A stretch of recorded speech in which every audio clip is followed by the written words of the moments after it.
Greetings and welcome, guys, gals, and non-binary pals, to episode 361 of the Words About Games podcast, the weekly gaming podcast for Words About Games. I'm your host, Amy Kate Alexander. I'm joined this week, as always, by Mr. Dafford Moody. Howdly doodly do. I hope everyone is well. It's Friday. You know what that means. It's video game day again. But sadly, we also got some deep talk to talk about as well. Thanks, Bethesda, for that. No 30-minute Star Trek intros this week. Oh, no, don't worry. I too watched James Stephanie Sterling's most recent video. Basically, if you guys want the primer, go do that. They are the only fuckers who are talking about it.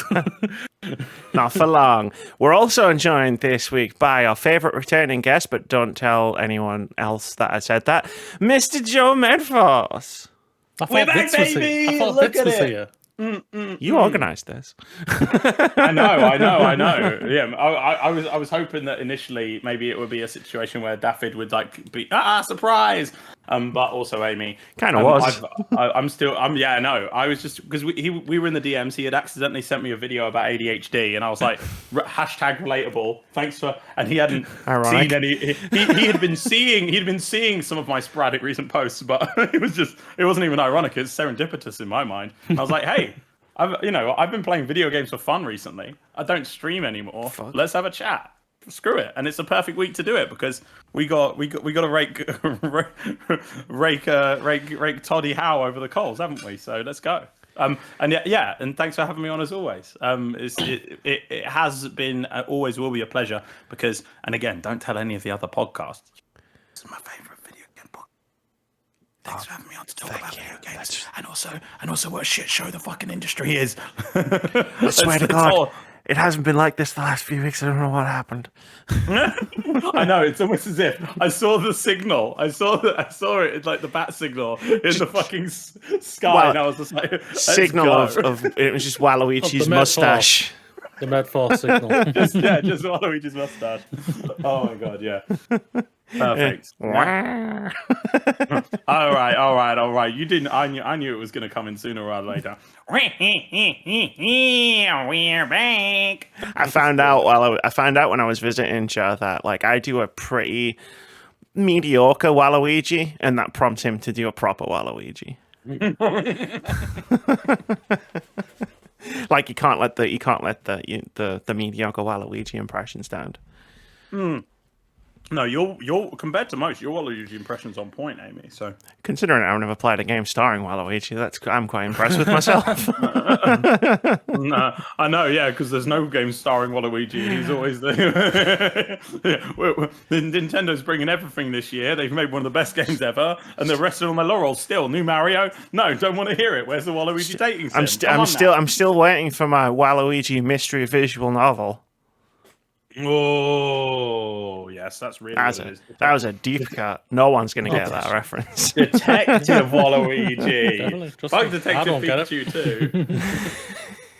How are you doing? Well, I'll start. I usually just say, how are you doing? I don't have two people in front of me. How are you doing, Moody? How's things? Hey, I'm not bad at all. I'm a bit tired. Feels like it's been a long week again, like last week. Don't know why. People watch this at like on Friday nights, like if they watch it when it go live. So technically, it's the end of the week. Yeah, I know. That's the thing about it. Yeah, not bad at all. I'm just gonna state this right now. Good episode of Star Trek again. I'm stating this right now. There's no time. Okay, I'm not stating this time. Right now. Hot Spock has met Hot Kirk. That's all that matters. You knew it was going to happen. I'm not spoiling anything. Get over it. They're best friends. If the spoiler isn't like, hot Vulcan human sex, then unfortunately I don't know if I can watch it. Give it time. Give it time. Paramount are technically an underdog, so we're in where things are. I think they are. Are any of them really underdogs? No. But Paramount is at least, I think they're still trying to give people something. They're trying. The new Mission Impossible is sick, and Tom Cruise is doing things for real. They filmed it in real places. There's no spoilers, but if you haven't seen the new Mission Impossible yet, fucking go see it. It's awesome. you know how you have the Uncharted train bits in 2 in Among Thieves. Tom Cruise clearly had that, and I don't think he ever probably even played it because he's too busy living it, right? But it's the Naughty Dog. I don't care what you got cooking up. No one gives a shit about The Last of Us Part 2 remastered, because that is the very definition of trying to sell someone's. If it ain't broke, don't fix it. I don't know what's happening with them. Good for them. They make very pretty looking games that I don't play or care to play because the gameplay has and always will be stilted to me. I loved Uncharted 1, 2, and 3 was my favorite, by the way. But the train. The Orient Express sequence in Mission Impossible: Dead Reckoning Part 1, I was like, oh, I'm experiencing palpitations. This is so tense and awesome. I was like, I feel things in a cinema. Thanks, Tom Cruise. Just maybe don't like Scientology it up at all. Do you think Mission Impossible films are scripted, or do you think like they just hire a camera crew to follow Tom Cruise around every now and again? You do realize that it feels like this new one especially feels like A and B. There is a script. There is. It's a very well put together movie. It's so dumb and so much fun, and the script is laugh out loud funny. I mean, it's clearly intentional. It's just like no nonsense. Cut the bullshit. Yes, it's a 2.5 hour movie, but you don't feel that length because it's just 3 hours long, mate. Was it 3 hours? Yeah, it's 3 hours long. To be fair, I did need a pee break, but I did that after a character dies. I did the run pee thing. Yeah, someone dies in a Mission Impossible movie. Sue me. But I won't. Someone died in an action movie? Oh, damn. Jesus. So disappointed. I had a funny conversation with someone this week. If I told you where it started and where it ended, you wouldn't be able to figure out the joining dots. But in the middle of this conversation, Phil, everybody, you know Phil. Phil had gone to there's like a video game exhibit at an art gallery nearby.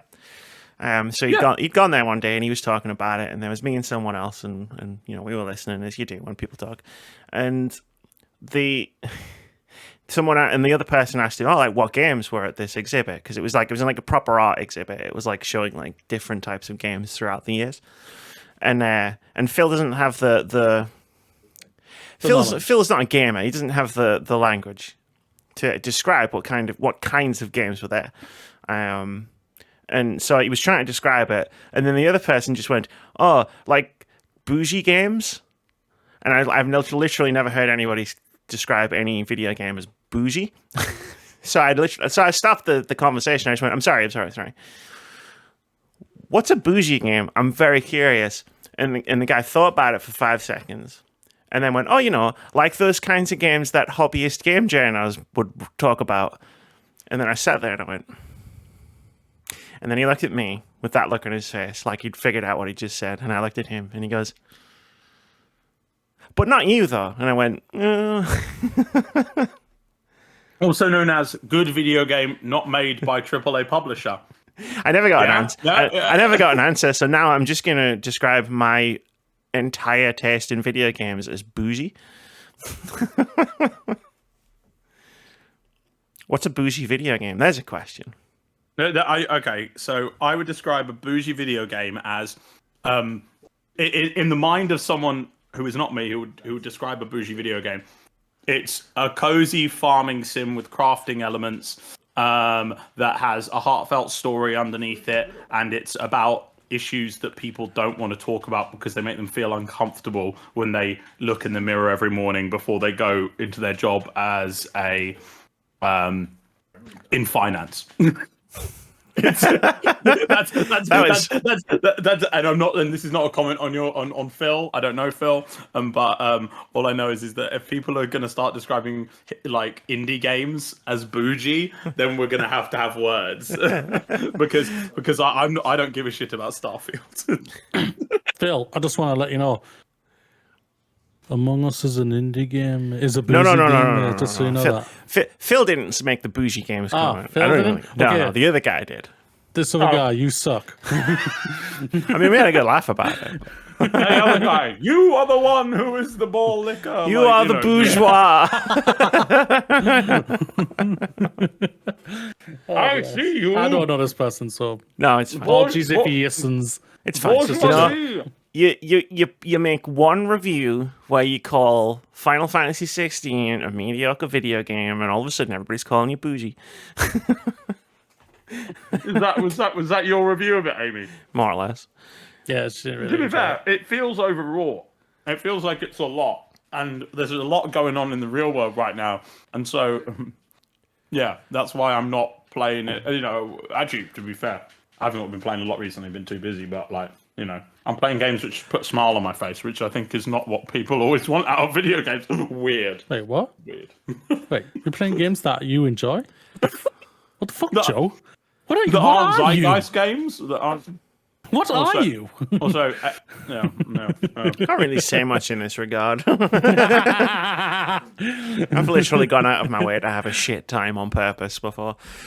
You have. You literally have done that. Yeah. I love that so much. But yeah, we're going to be playing Viewfinder soon, so. Hell yeah, we are. Soon. Definitely. Looking forward to that. So before we get into the main topics, Joe, tell us about these games you've enjoyed.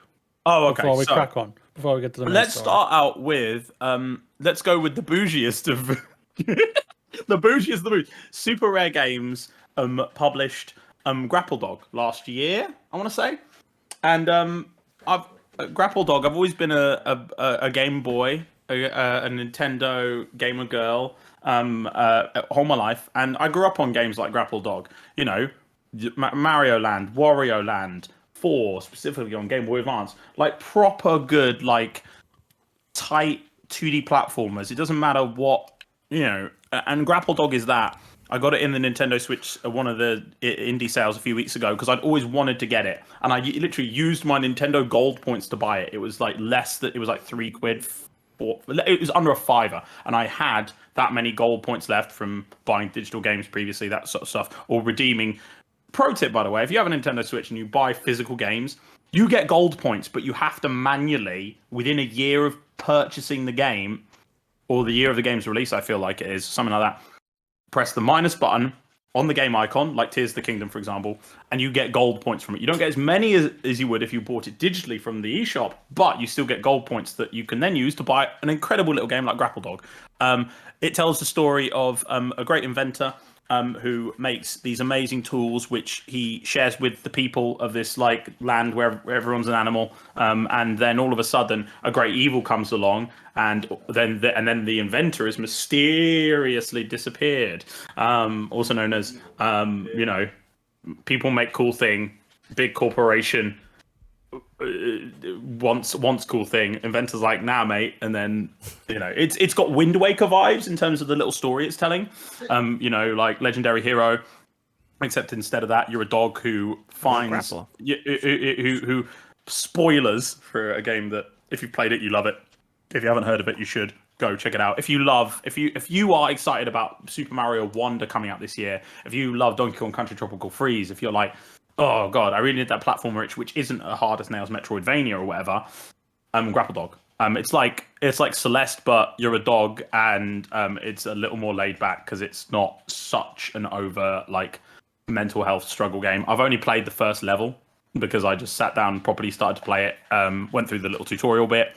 Once you get the hang of the grappling, it's so much fun to just roll around as this little dog doing your little, like, you turn into a ball Sonic style, spin dash into these little robots you're fighting. It's awesome. And yeah, Grapple Dog is my bougie game of the year of last year. Is that a new podcast segment? Bougie game of the week. Bougie game of last year, because no one can afford bougie game even when indie and retailing for I don't know £20 or under. Yeah, and yeah. Have you had a Pizza Tower? Pizza Tower, I need to play it because I know it's right up my alley. I saw the Polygon video about it, and I was just like, "Yeah, this seems like." I was going to recommend it to you. It's like, this is my shit. I need to. The problem is I have a setup at the moment where I'm sitting in a corner and I'm bringing out my 2015 MacBook because I'm going to send you guys an asset for later on to just edit in quickly. But yeah, I'm more on the move and ADHD than I usually would be given recent changes in my life. So, yeah, but and then of course I'm still like, as it's easy comfort food gaming for me, and I, you know, still relinquish and pay Epic Games their 2 bits. Epic Games killed Rumbleverse, and I'm still playing Fortnite. That shows how addictive that game is. And the new season is really fun. Also, of course, in the big gaming, in the non-bougie space, I've been playing those new Mario Kart tracks a little bit with some friends. If you can't play Mario Kart with your friends on the couch, or tolerate whatever terrible online service Nintendo's going to charge you for, and get together, it's really fun. And I'm definitely, because I haven't actually messed around with it, I'm going to be making or trying to make a custom Fall Guys level soon, because I've not played Fall Guys properly in a minute. But the last time I did play it, it was a custom level that Snowbike Mike made on stream. Best friends, shout out, kind of funny, you know what it is. And it was awful, but it was hilarious because it was watching him on stream and then joining in with it, and the Pacific Northwest hours or whatever it is, not Northwest quite, but West Coast Best Coast time. Watching him on stream live, unable to finish his own level, so he could publish it for people to play it. He got there, but I think that as much as the Fall Guys economy got fucked, and I think they had spent a few seasons after the Epic Games purchase, kind of like small company, big parent company. I think they're still doing cool stuff with Mediatonic and Fall Guys, and it's a free to play game. Fortnite free to play. Mario Kart not so much, but also if you've got a Nintendo Switch and you don't have Mario Kart, I don't know what to do. I don't know how to help you. I don't need any help, Joe. I don't need any help. I don't need your help. I don't need Mooney's help. I don't need anyone's help. Just because I don't have Mario Kart. Okay, we good? Yeah. I think we got this. I think we'll be fine. You make the level. Me and Moody will play it. Oh, don't worry. We're all gonna play it. I'm a Fall Guys pro. I've won 2 crowns. Yes, you have.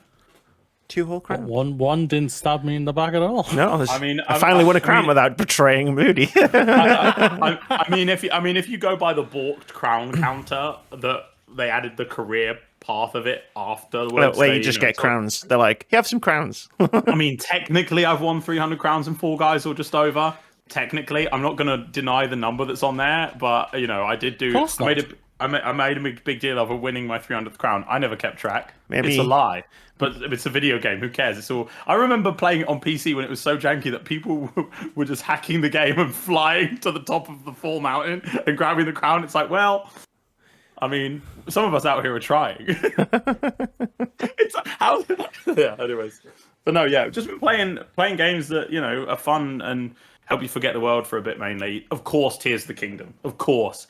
I am 25 hours into my favorite game of the next 5 years, which was what Breath of the Wild was for me previously. It's weird to not actually be playing that game as much as everyone else has already played it, as Amy and I have already talked about previously. Rest in peace. Rest in peace, our podcast that we had an idea for. Tales of the Kingdom. Maybe one day coming to a podcast service with you, but I watched someone do a speed run of Breath of the Wild blindfolded the other day. That was interesting. Good for them, because the thing is, it's doable. It's fucked. It's awesome. No, they did it. They beat the game in an hour and something, 40, 50, and even got off the first island by then. No, the plateau, as it was the plateau in Breath of the Wild. Yeah, the great plateau, and then it's Skyland, The Legend of Zelda, Skylanders edition. That's what all the amiibo are for. Yeah, but that's what I've been playing. Not nothing more, nothing less, really. Just realizing that, hey, before I started live streaming in the pandemic, video games just were fun, and it's nice, and it's kind of nice to get that back. What have you both been playing? Anything in particular recently? What's been tickling your pickles? I mean, everything. I'm either going to review it or I'm going to make a video about it. So I will plead the fifth. That's a thing I can do. People will get mad at my Final Fantasy opinion. Surprisingly, I haven't played that in the last 2 weeks. Of course you haven't. You didn't like the game. Why would you waste any more time on it? Because do they still do the thing where it's 30 hours in and you're still in the tutorial area or whatever? Mm-hmm. Well, not the tutorial area. But I remember. Rest in peace, Penny Arcade. I used to really love their stuff. And then, fuck it.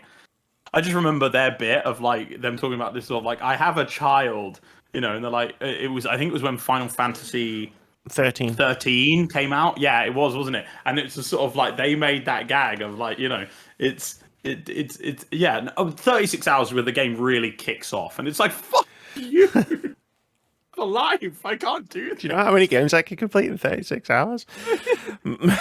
Maybe. Were you gonna hop in? Be like, I've been playing. What bougie games have you been playing this week? Mass Effect 2. That is the bougiest of bougie games. It must be because I wrote a 35,000 word script about it. Yes, you did. EA Space. It's in the galaxy. That's BioWare's finest hour. Well, I haven't really played that much outside of work and everything. So yeah, I've just been like, I've got home. I've been so tired this week. I've been watching the Orville. That's what I've been watching. I've just finished before we came on season 2, and I'm just like, me and my boss deeply disagree with this show. Shocking. He's like, you deeply disagreeing with someone about something. He's like, until Strange New Worlds, it was the best thing that Star Trek's ever done, even though it's not Star Trek. And I'm just like, dude, freaking, it's not even the best Star Trek. But no, I am enjoying it. It is a fun show to chill back and listen to and everything. Seth MacFarlane doesn't irritate me, which is really good. 9 times out of 10, he irritates me. So he isn't in this. He's actually very endearing when it comes to his character on this show, so it's actually pretty good. I like most of the cast. The Pelmson bores me. He's the comedic relief, and he's just not funny. The funny one. Equals. Yeah. But other than that, like, I'm really, really enjoying it. They've had some really, really canny episodes on it. Awesome. Really deep episodes. I love them. I can't remember what they're called. I think they're called the Mockler or something. Is that the guy? He's very serious. Yeah. The alien guy. Yeah.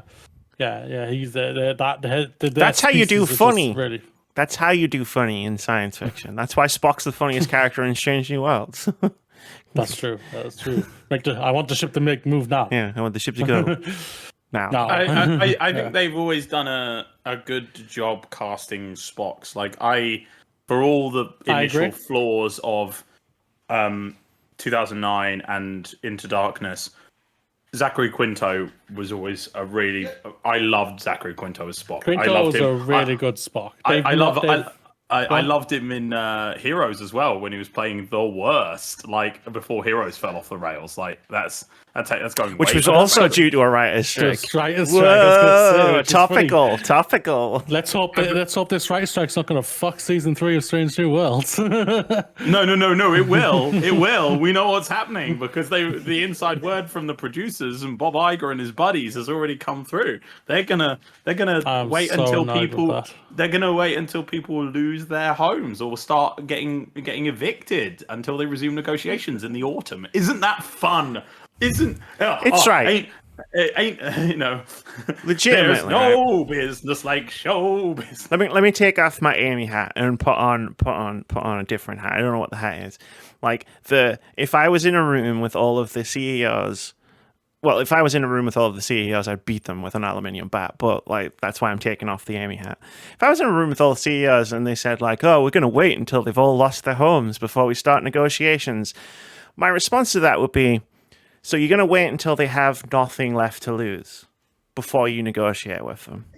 Do you see the problem with that strategy there, Mr. Iger?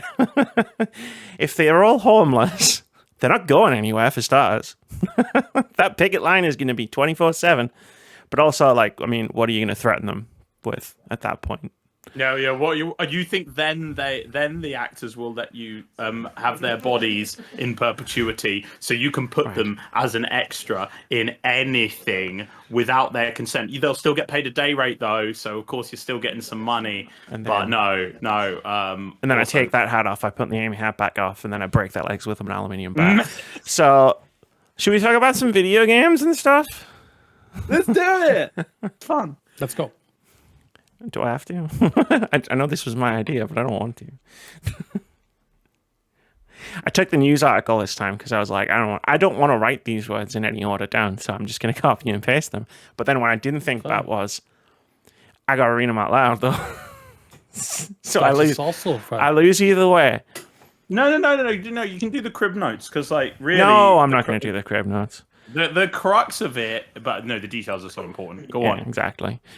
So this is a new story from The Gamer by Rhiannon Bevan. It's called Elder Scrolls Online Studio Allegedly Held Healthcare Hostage to Get Rid of Trans Employee, which is just a fun headline. Before you go, AKA, the gaming industry, news industries don't give a fuck. Don't worry though, you can get your Starfield previews everywhere and everything. Whoa, guys! Save it for after. Save all this heat for after the story. You're throwing gold here. Oh yeah, all right. I'm actually Amy. Continue because I know the rest. I'm just going to grab some more water. I'll be back.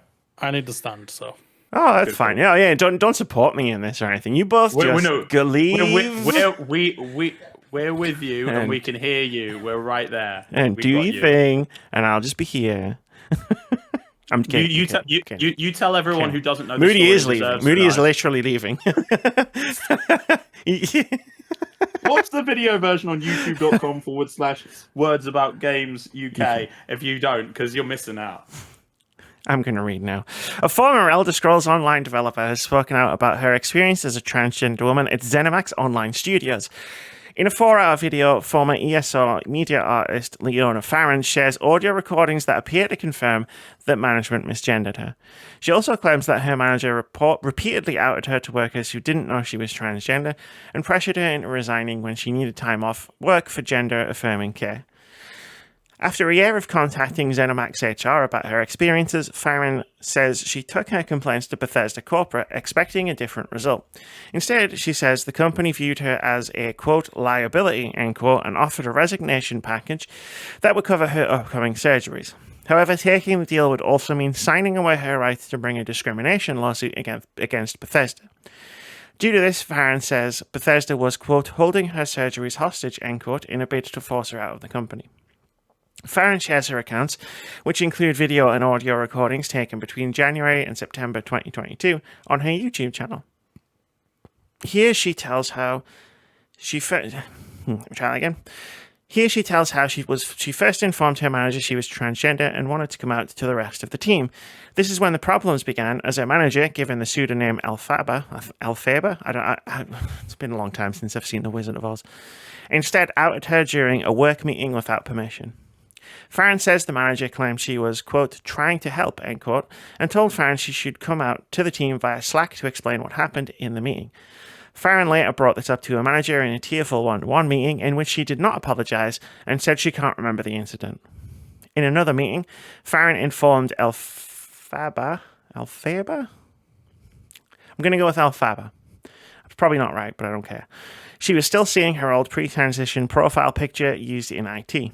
When Farron said this was causing her distress, she alleges Elphaba said, quote, everyone, end quote, hates old images of themselves and seemed to dismiss her concerns. Later in the same month, while Farron was discussing upcoming medical leave, Elphaba suggested Farron take a lesser position in the department as her time off will impact her workload.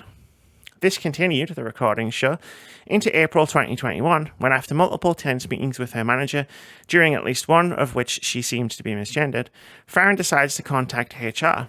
She reported Elphaba for outing her to co-workers and allegedly denying her work opportunities. At this point, she also notified HR and IT of her legal name change, something which the system constantly reverted back to her dead name. In the video, Farron shares an audio diary from this period in which he's awake at 5:30 a.m. and crying over the situation at Zenimax, calling the workplace, quote, toxic, ludicrous, and cruel, end quote. She adds, quote, there's nothing that can fix it. The manager's instance on intruding in our lives has made working from home and my transition a fucking nightmare. Working under this person has been one of the worst professional experiences of my life by far, end quote. IT issues not only left her dead name in the system, but also locked her out of accounts. Farron says this caused her to fall behind on work, as her manager would need to help her log in on most days. The manager tells her she would be better off just, quote, sticking with, end quote, her dead name. HR apparently refused to take action on her initially being outed, calling it, quote, an unfortunate mistake, end quote, Another HR rep fails to see the problem in what has now been repeated alleged instances of Farron being outed as trans to new employees. In a recording, the rep says this shouldn't be an issue since Farron has come out to workers in the past. According to Farron, IT issues persist for the rest of the summer, meaning she and the team are seeing her old image and dead name constantly. She also says she's rarely able to log in to do her work. In audio recordings, her manager appears to have little sympathy. Due to this constant alleged outing and dismissal from HR, Farron took her complaints directly to Bethesda. However, she says the company instead treated her as, quote, a liability, end quote, and pressured her into quitting and signing away her right to sue for discrimination in exchange for continued medical coverage. Farron turns the offer down, despite it covering 2 surgeries she had scheduled for spring and summer 2022. She was then put on a performance review, which was conducted by Elphaba, despite her previous complaints of transphobia. In the review, Elphaba noted that Farron had been, quote, rude, end quote, in meetings and didn't complete her work. Farron argues that this was because she was locked out of her accounts for months. Given a new manager, Farron says she passed the performance review. However, constant battles against HR to take her allegations of transphobia seriously left her unwilling to remain in her position, so she decided to take the resignation deal after all. While this hasn't prevented her from sharing evidence on her YouTube channel, it would mean that she can't bring legal action against Bethesda. Farron says, quote, I signed because I was terrified. I wish I didn't. I wish I wasn't so scared, end quote. End story. Amy's going to breathe now. Breathe, Amy, breathe. Oh, so, good breathing. Moody, pick it up. What you got? first of all, I'm going to reiterate what I said at the beginning. Fuck the video game news agencies. You've done fuck all. You should be ashamed of yourself. You can still cover Starfield. I don't give a fuck about that whatsoever. You have got your job is to talk about the news, the video game news. This person, it works in the video game industry, and you've done fuck all. IGN, GameSpot, Kinda Funny, every single fucking one of them have not even talked about this. And you can all go fuck yourselves, because you should all be ashamed of yourselves for that. Now, to Bethesda, go fuck yourself as well. No person has any right to out anybody in whatever terms, if that means they are coming out as trans or as gay, as lesbian, whatever. You don't have the right to out somebody when it's that person's decision when they want to come out. Wrong straight away. You should be ashamed of yourselves again. This is just another state of big corporation industry. For the most part, I know I'm pretty sure this probably always happened in smaller places as well, but either way, most of the ones are the big companies. It always is for the most part, and they always handle it to protect the company instead of helping the employee. Like, why you would not want to help a fellow person is absolutely fucking beyond me in any way. And why you want to be a bigot is just, I don't understand it whatsoever. I see it all over the fucking every single day in anything I watch because of stupid idiots just don't understand shit. Or they do understand shit, but they just, oh, I'm getting cancelled. Oh, they did this, blah, blah, blah. Shut the fuck up, man. Seriously, I'm sick of this shit. I've got into this industry because I want to work in this industry, and I'm grateful that I work for a company has been absolutely amazing for me, and has been amazing to me and everything. Like when I first told them when I was coming in and everything, they literally when they hired me, they asked how long it would take me to get down there and everything like that. I told them 6 weeks. Then I had to push it for another 2 weeks. And they said, don't worry about it. You take your time. Just make sure you're down here and you got everything put into place and everything. Don't worry about it. They were absolutely fantastic for me and everything. And they've been absolutely amazing for me for my mental health and for my ADHD. My boss has been absolutely amazing. He's helped me every time I've gone. Every time I've needed stuff. And to see, I'll even shout out freaking PlayStation. PlayStation, I was only there for 5 months, but they were absolutely amazing for me. Yes, I'm sure after this we're going to hear PlayStation are nothing but a bigoted company and everything, and I'm going to be like, fuck you, PlayStation. But they were absolutely amazing for me. They helped me in so many ways, not only just giving me the knowledge, but also, like, again, my mental health, my ADHD, they were helping me and everything. My bosses who I worked with there, They were so good and so amazing. It's just human people, for some idiotic reason, just want to put the company ahead of people, and it doesn't make sense to me at all. And I'm sick of this. I'm absolutely sick of it. The worst thing is, just like well, me and Amy spoke about this a little bit. Now, because the industry hasn't spoke about this, we didn't know about this. This has been out for 2 weeks. That's pissed me off even more. It's done until Steph Sterling has made their amazing video just to call this shit out. And they shouldn't take them to do it. I've been out of the loop. I've stayed, not deliberately, but I've just been out of the loop the past few months because I've been working on myself and doing a lot of stuff for me that's important for me to do. And it's scary for me and scary for other people who I know, because actually it's challenging a lot of the existing thoughts they had about and knew about who I was. I didn't always. My hair was dark brown like it is here. It's now a beautiful red on top, even if you can't really see it. I didn't always have. I didn't always have this piercing here. And I certainly, I started to get tattoos, back in like 2014, and then I just got my new one today, and it says something that I think speaks to all of us here, even if the cling film's coming off of it because I didn't put it back on properly. Also known as the bio wrap or whatever. Whether you can read it or not, it says I won't be held captive by my own idea of who I am. And I am lucky and fortunate that I am able to have that tattooed on me, walk around the street.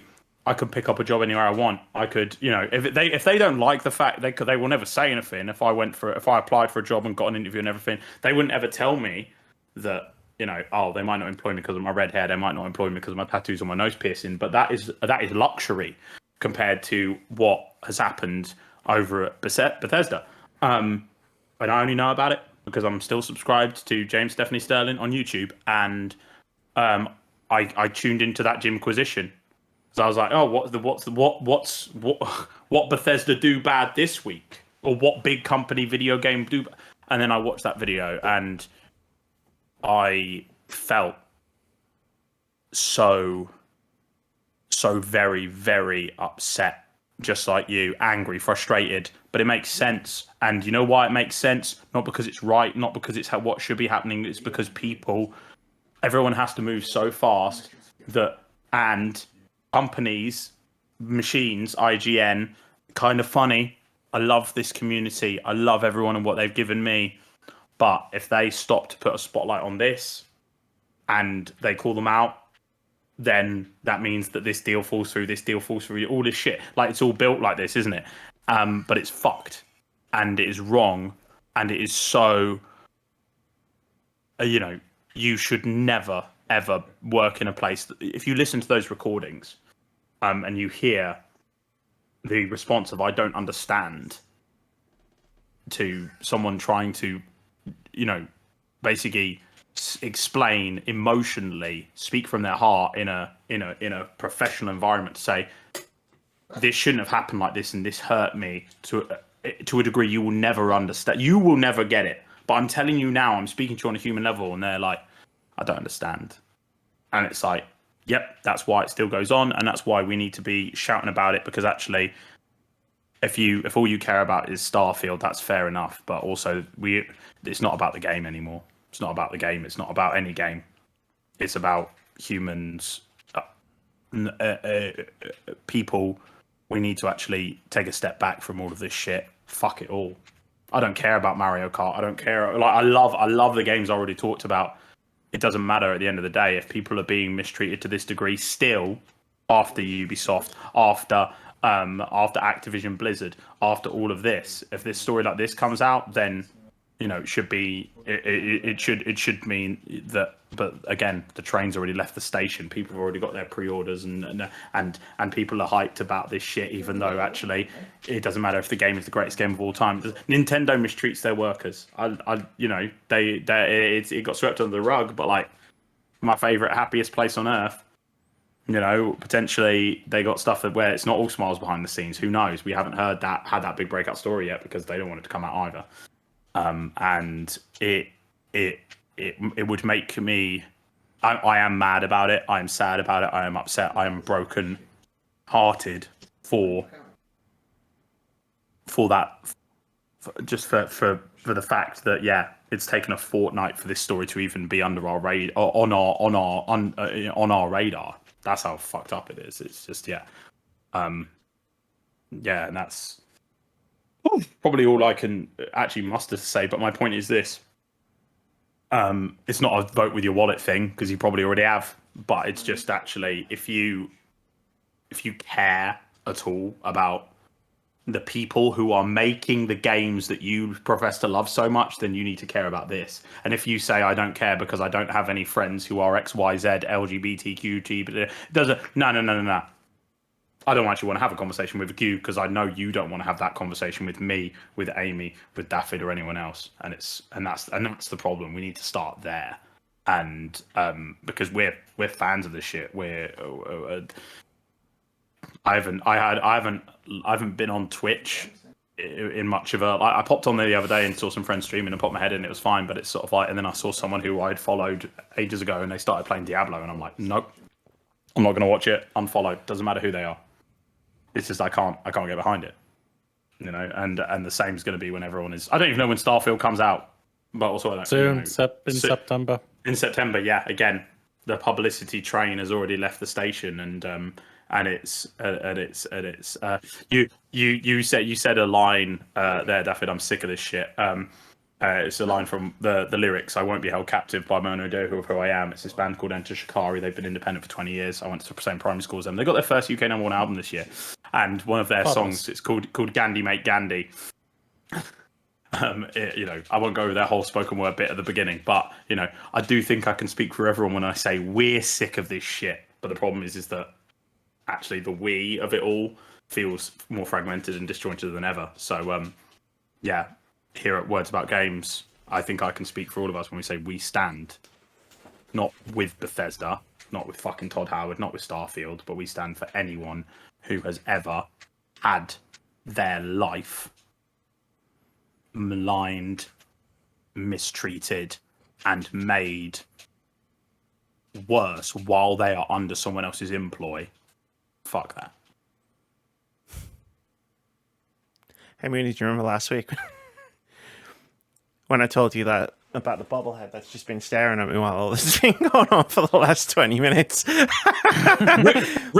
Rip it off. I'll throw it to me. Send it me in the post. I'll burn and eat it. Like. Oh no, I still like Fallout. Some of the Fallout. No, I know. Yeah, exactly. 76, not so much, right? I just looked across to see what time we were on, and there was just a fucking bobblehead smiling at me. And I was like, okay, you know what? I'm just gonna turn it around. Fair. I mean, I don't know why. I don't feel nothing. Leona, unfortunately. Also, it's not lost on me that the manager in that story is called Alphaba. The name that they gave them was Alphaba. The name that they gave them was Alphaba. Like, actually, or at least they called them Alphaba. So I got the reference. They wouldn't. Yeah, I got the reference, and it's like, no, in my mind, person defying gravity is Leona, and unfortunately, they're made out to be the wicked bitch of the West, aren't they? And in this story, and people hearing this story, if they do hear it, might well side with the other. And that's the problem. They put the product before people, and that's what we're facing with everything else these days. Product before people. Why? Because life's too hard as it is. Why would we care about someone else?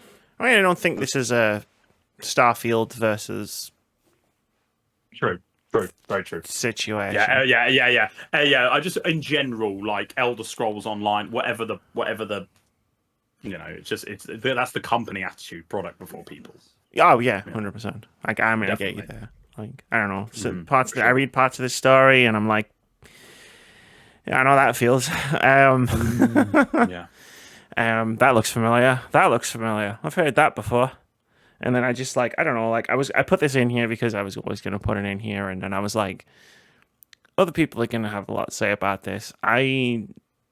No, they won't. Sorry. They no, won't I mean because here. they I mean no here. one's talking I mean about you it. two. I mean you two. Sorry. I thought you meant the industry. My Fuck no. apologies there. I like jumped in there and oh yeah, like Hogwarts Legacy. I'm surprised people haven't come out to start fucking arguing against fucking Leona. Is that her name?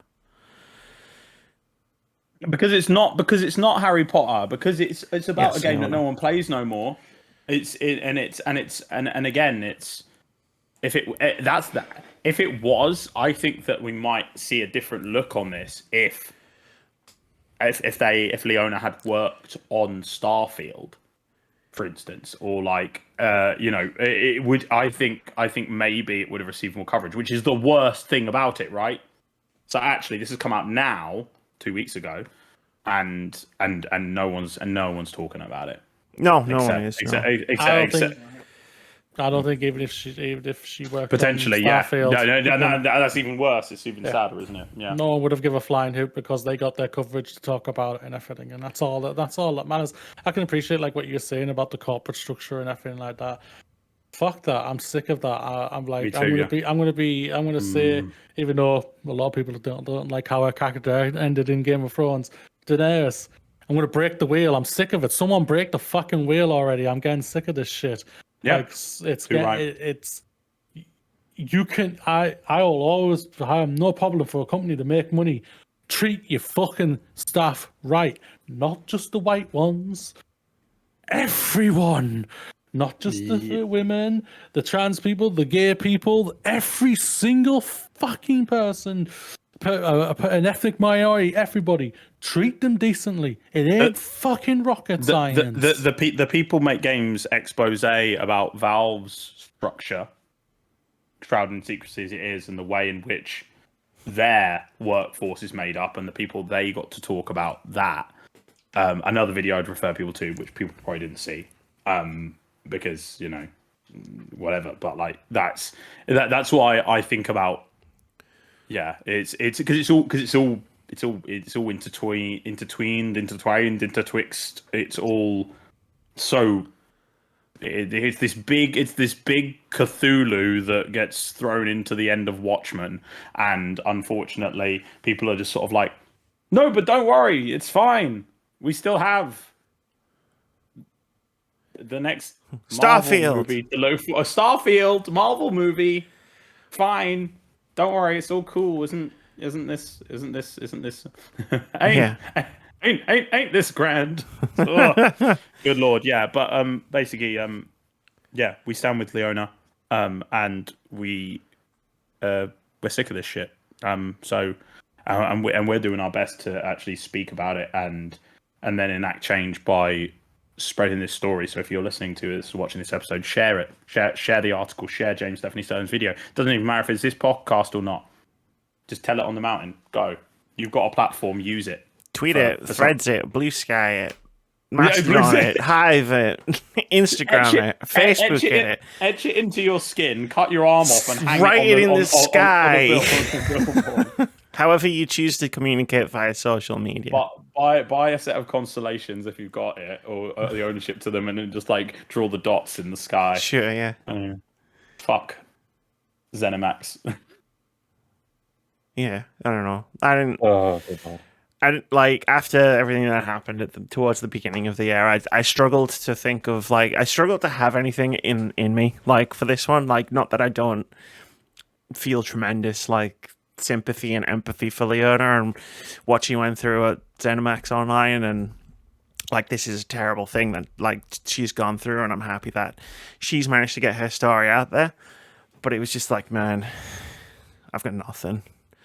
Words. There are no words about this. There aren't. That's why when you ask Moody about it, you ask me about it, we have to respond to this. All it is every feeling and emotion we have about it, trying to wrap our heads around the structure of the shit show that is this industry and every entertainment industry, media industry, all of it. Like, you know, we're trying to grapple onto things and be like, yeah, what if this, if only that, and it's just like. That's why I'm very thankful to have like guys like you two to actually come on this podcast with me, because like, and I know this is going to resonate with people, where it's just like, I can't always be the one that has to say the thing. Like, it's fucking exhausting.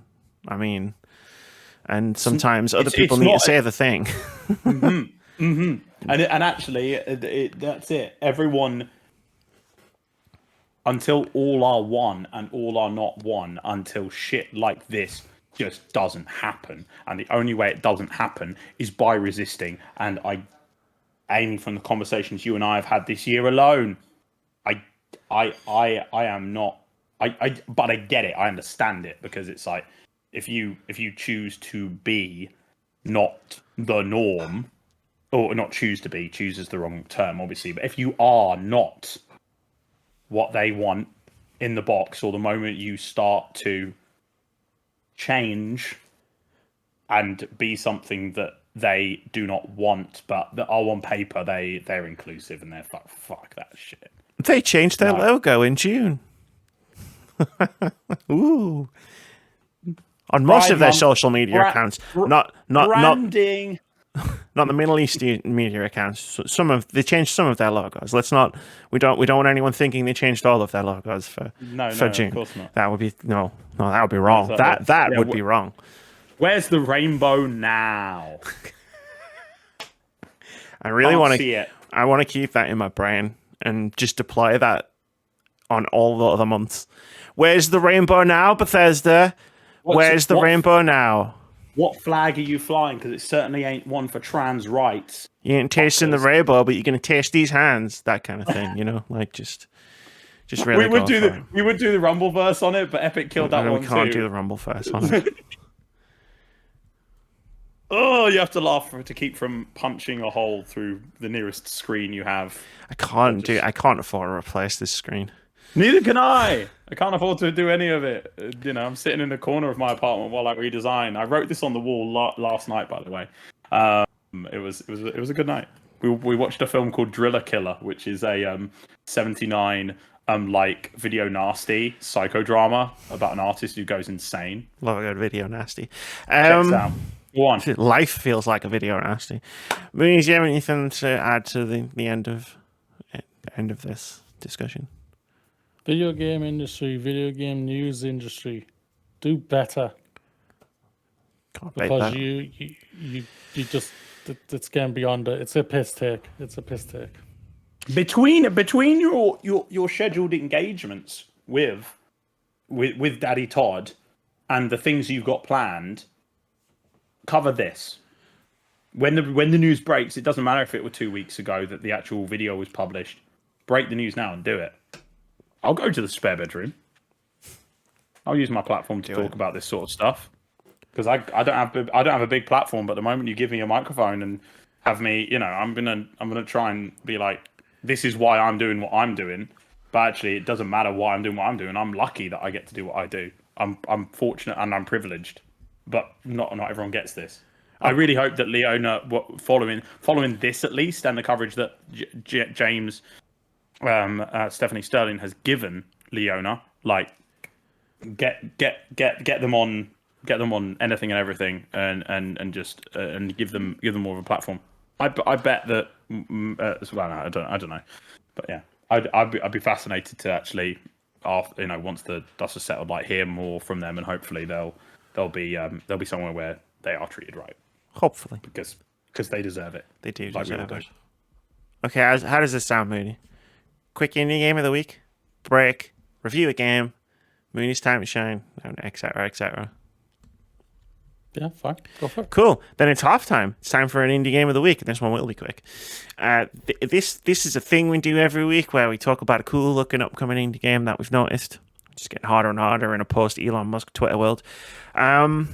And yeah, we talk about it, and we encourage you to go and wishlist the game. Wishlist all of the games that we talk about every week. This week's indie game of the week, Scarlet Deer Inn. It's called Scarlet Deer Inn. That's a deer as in an animal. Not a deer as in the first word of a letter that you write to somebody. And it's, narrative platformer, emotional story, like interesting characters and all that stuff. But go scroll down to the description of the podcast, click the link to the Steam Store page. Look at the art. Look at the art. That's my pitch for this week's Indie Game of the Week. Look at the art. Then wishlist it. Sometimes it's just that simple. No one looked at the art before the podcast. I didn't. I was getting a tattoo. Hold on. I'm going down now. Scarlet Deer Inn. I'm loading it on this prison that is the smartest phone. Good lord. Okay, so if you before I put on the mask. Was that how it sounded? That's how it came across in my head when Amy said it. Look at the art. No. Nobody cared who I was before I talked about the artwork. There's these guys Oral Noughts on YouTube. I think they're still going. But years and years ago when I was at uni, they did their like Dark Knight Rises Bane making fun of video, and it was just strawberries are packed with fiber, and it still lives rent free in my brain. But no, if you like Hayao Miyazaki, if you like Studio Ghibli stuff, if you loved it's a platformer, so it's probably more in that Spiritfarer like mold in terms of the story it's telling. Who cares? It's freaking beautiful. It looks like you're playing a 2D platformer that was made by Studio Ghibli. Scarlet Deer Inn. Scarlet Deer Inn. New trailer and Xbox release. If you probably did miss it in the ID at Xbox Showcase because you were too busy creaming over the fact you can't pet any of the animals in Starfield. So Pre-order cancelled. Just do it. Cancel your Starfield pre-order. Play Scarlet Deer Inn instead, and then when everyone's sort of like, "Well, this game's broken," you can be like, "Oh, this game isn't. It says you're really good." This is one of those bougie games I've heard so much about the past few days. Bougie game. Scarlet Deer Inn, it's coming to be TBA to PC and Xbox. There's a Steam link in the description wherever you're listening to or watching this podcast. Click it. Wishlist the game. Wishlisting really helps the developers, as Mary tells me all the time. No, it does. The only reason that the experimental game that NoClip put out, I can't remember the name of it for life of me, but it's like the Derby game, the physics sim sort of like Trackmania battle royale. It looks amazing, but they started working on that as a kind of like a thing, and now go wishlist it on Steam. But don't do that. Before you do that, wishlist Red Deer Inn. Scarlet Deer Inn. Red and Scarlet are the same color. Pardon me. And that's going to do it for the first half of the podcast on that note. So we're going to take a quick break and we will be back with you instantaneously. It doesn't edit here, so it's fine. But yeah, for us, it's 10 minutes. Love it. Bye. Back. Should I review a video game? Yes, Sammy, you should review a video game, and the review you're going to be talking about is Mini Rockets, Dave the Diver. On OpenCritic right now, it has a top critic average of 89 and a critic's recommendation of 100%. PC Gamer gave it a 91 out of 100. Well, fuck IGN. So Metro Game Central, 8 out of 10. Game Informer, 8.8 out of 10. Shack News, never heard of him, but they gave it a 9 out of 10. God is a Geek, never heard of him, 9.5 out of 10. Game Rant, 4 out of 5. And Twinfinity, never heard of him either, 4.5 out of 5. Don't know half of these critics, so I don't give a fuck. I don't recognize his names either. All I can tell you is that when you Google Dave the Diver, that's the game that Amy's reviewing, Dave the Diver, I just want Dave to be my dad. That sprite has such a good dad energy. I just know he gives the best hugs. He's a nice guy. He's a nice guy. What? Tell us more about him, Amy. Let's do it. But it's on PC. And it's been released since June 28th. Amy, go. Amy, go. Dave the Diver. I write my reviews now because Moody said I was boring when I didn't, so I did that. Dave I never the Diver. said a single thing whatsoever. Don't you dare put words in my mouth. I'll put whatever I want in your mouth. Wait, hold on. Dave the Diver is a sushi restaurant management sim cross with a fishing RPG. If you fish by sniping fish with a spear gun, or a sniper rifle, or remote bombs, or a golf club. But however you choose to fish, you'll find a delightful time to be had in Dave the Diver. The combination of fishing RPG and restaurant management sim will undoubtedly conjure some specific images of what this game is like, and Dave the Diver definitely resembles that game. But much like the waters Dave initially dives in, this is a game that's far deeper than it initially appears. Dave the Diver was a game that came out of nowhere for me, despite a successful stint on Steam Early Access that saw it amass 10,000 plus reviews and an overwhelmingly positive rating. I heard about it a couple of weeks out from its 1.0 launch, and when I dove into my first few hours with the game, I found more or less what I was expecting. I settled into a soothing and compelling rhythm. By day, catching fish, exploring the water, and finding new weapons and gear to make my fishing life an easier experience. By night, I managed the restaurant, setting the menus, serving customers, and earning the money I needed to upgrade the restaurant, hire new staff, and upgrade Dave's diving equipment, allowing me to dive for longer, dive deeper, that sort of thing. It was a pleasant loop, with a satisfying increase in, for want of a better word, power.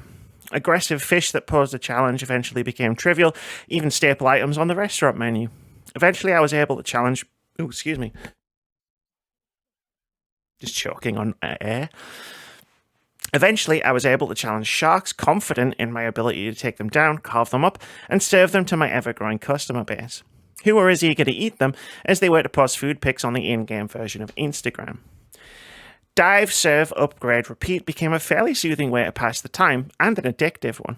I fell deeply into a just one more day mindset, thanks to that compelling loop mixed with a delightful variety of fish to find, the game's relaxing soundtrack, and its vibrant pixel art.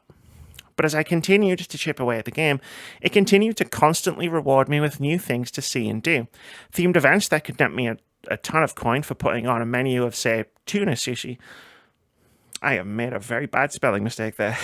Collection challenges that tasked me with finding specific items in exchange for bracelets that gave me some kind of advantage while diving.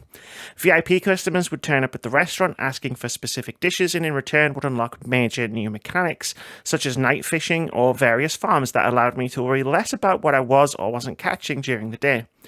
Following the game's story could unlock entire new areas for exploration, complete with an aquarium's worth of new fish to catch.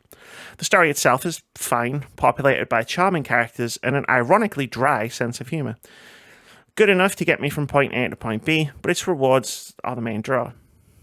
This might sound like a lot. Dave the Diver is a game that constantly gave me something new pretty much every time I sat down to play it, but it never felt overwhelming, and nothing it gave me felt superfluous. Many games have fallen into the trap of overloading themselves with so many ideas, systems, and mechanics that they become a mile wide but an inch deep. Dave the Diver smartly dodged this potential pitfall by making every new upgrade, unlock, or gameplay mechanic feel like a completely natural extension of that dive, serve, upgrade, repeat loop I was pleasantly enraptured by. And I apparently did not finish writing my conclusion summary paragraph to this review, so I'll just say, in conclusion, good game. 4 stars.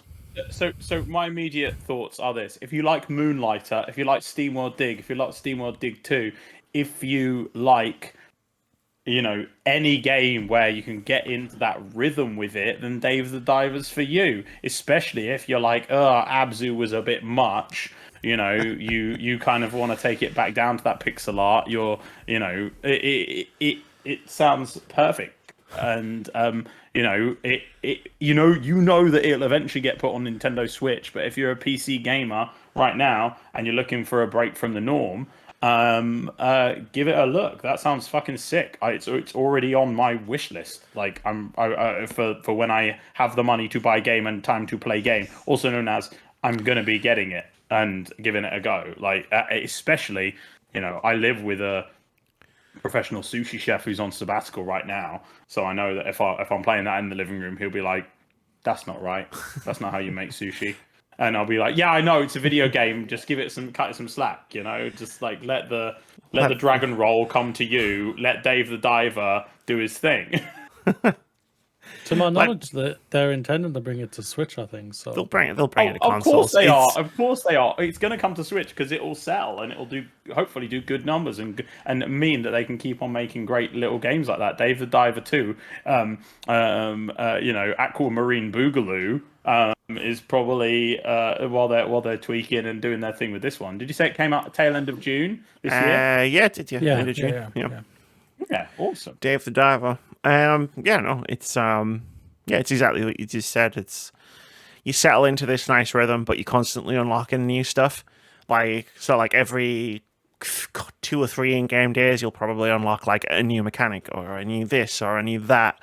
And then it just gets added to the things that you can do. It's like you can go fishing at night, or hey, now you can hire staff, so you don't have to run around and serve all of the customers. And it is fun. It is oddly charming watching like controlling Dave while he's like running backwards and forwards, like as you're like making him run backwards and forwards, serving sushi and cleaning the bar and pouring people's drinks. But like, yeah, it is nice to get some help with that. Yeah, because Dave is running an insane business, and it's like you do help if you're running a restaurant. You're diving to get the food every day. Like there's a lot going on. Like Dave, help out Dave, buy this game, and then help the people who made it. Basically, yeah. It sounds like it was everything you needed at the same time and whatnot. Just a nice, helpful little game to just carry on with and crack on with and have fun with and everything. And that's what it sounds like what its biggest appeal is. Just sit back and chill and enjoy yourself. And that's really good. What's always good. That's one of the best things about video games is like you just sit back and chill and enjoy yourself. So it is. Well done to the team. It is very chill. I'd almost call it wholesome, but I don't think you can call the game wholesome if you can blow up tuna fish with a bomb. So yeah, probably not. But maybe we'll go with wholesome. No, wholesome vibes. No. Wholesome yet murderous vibes.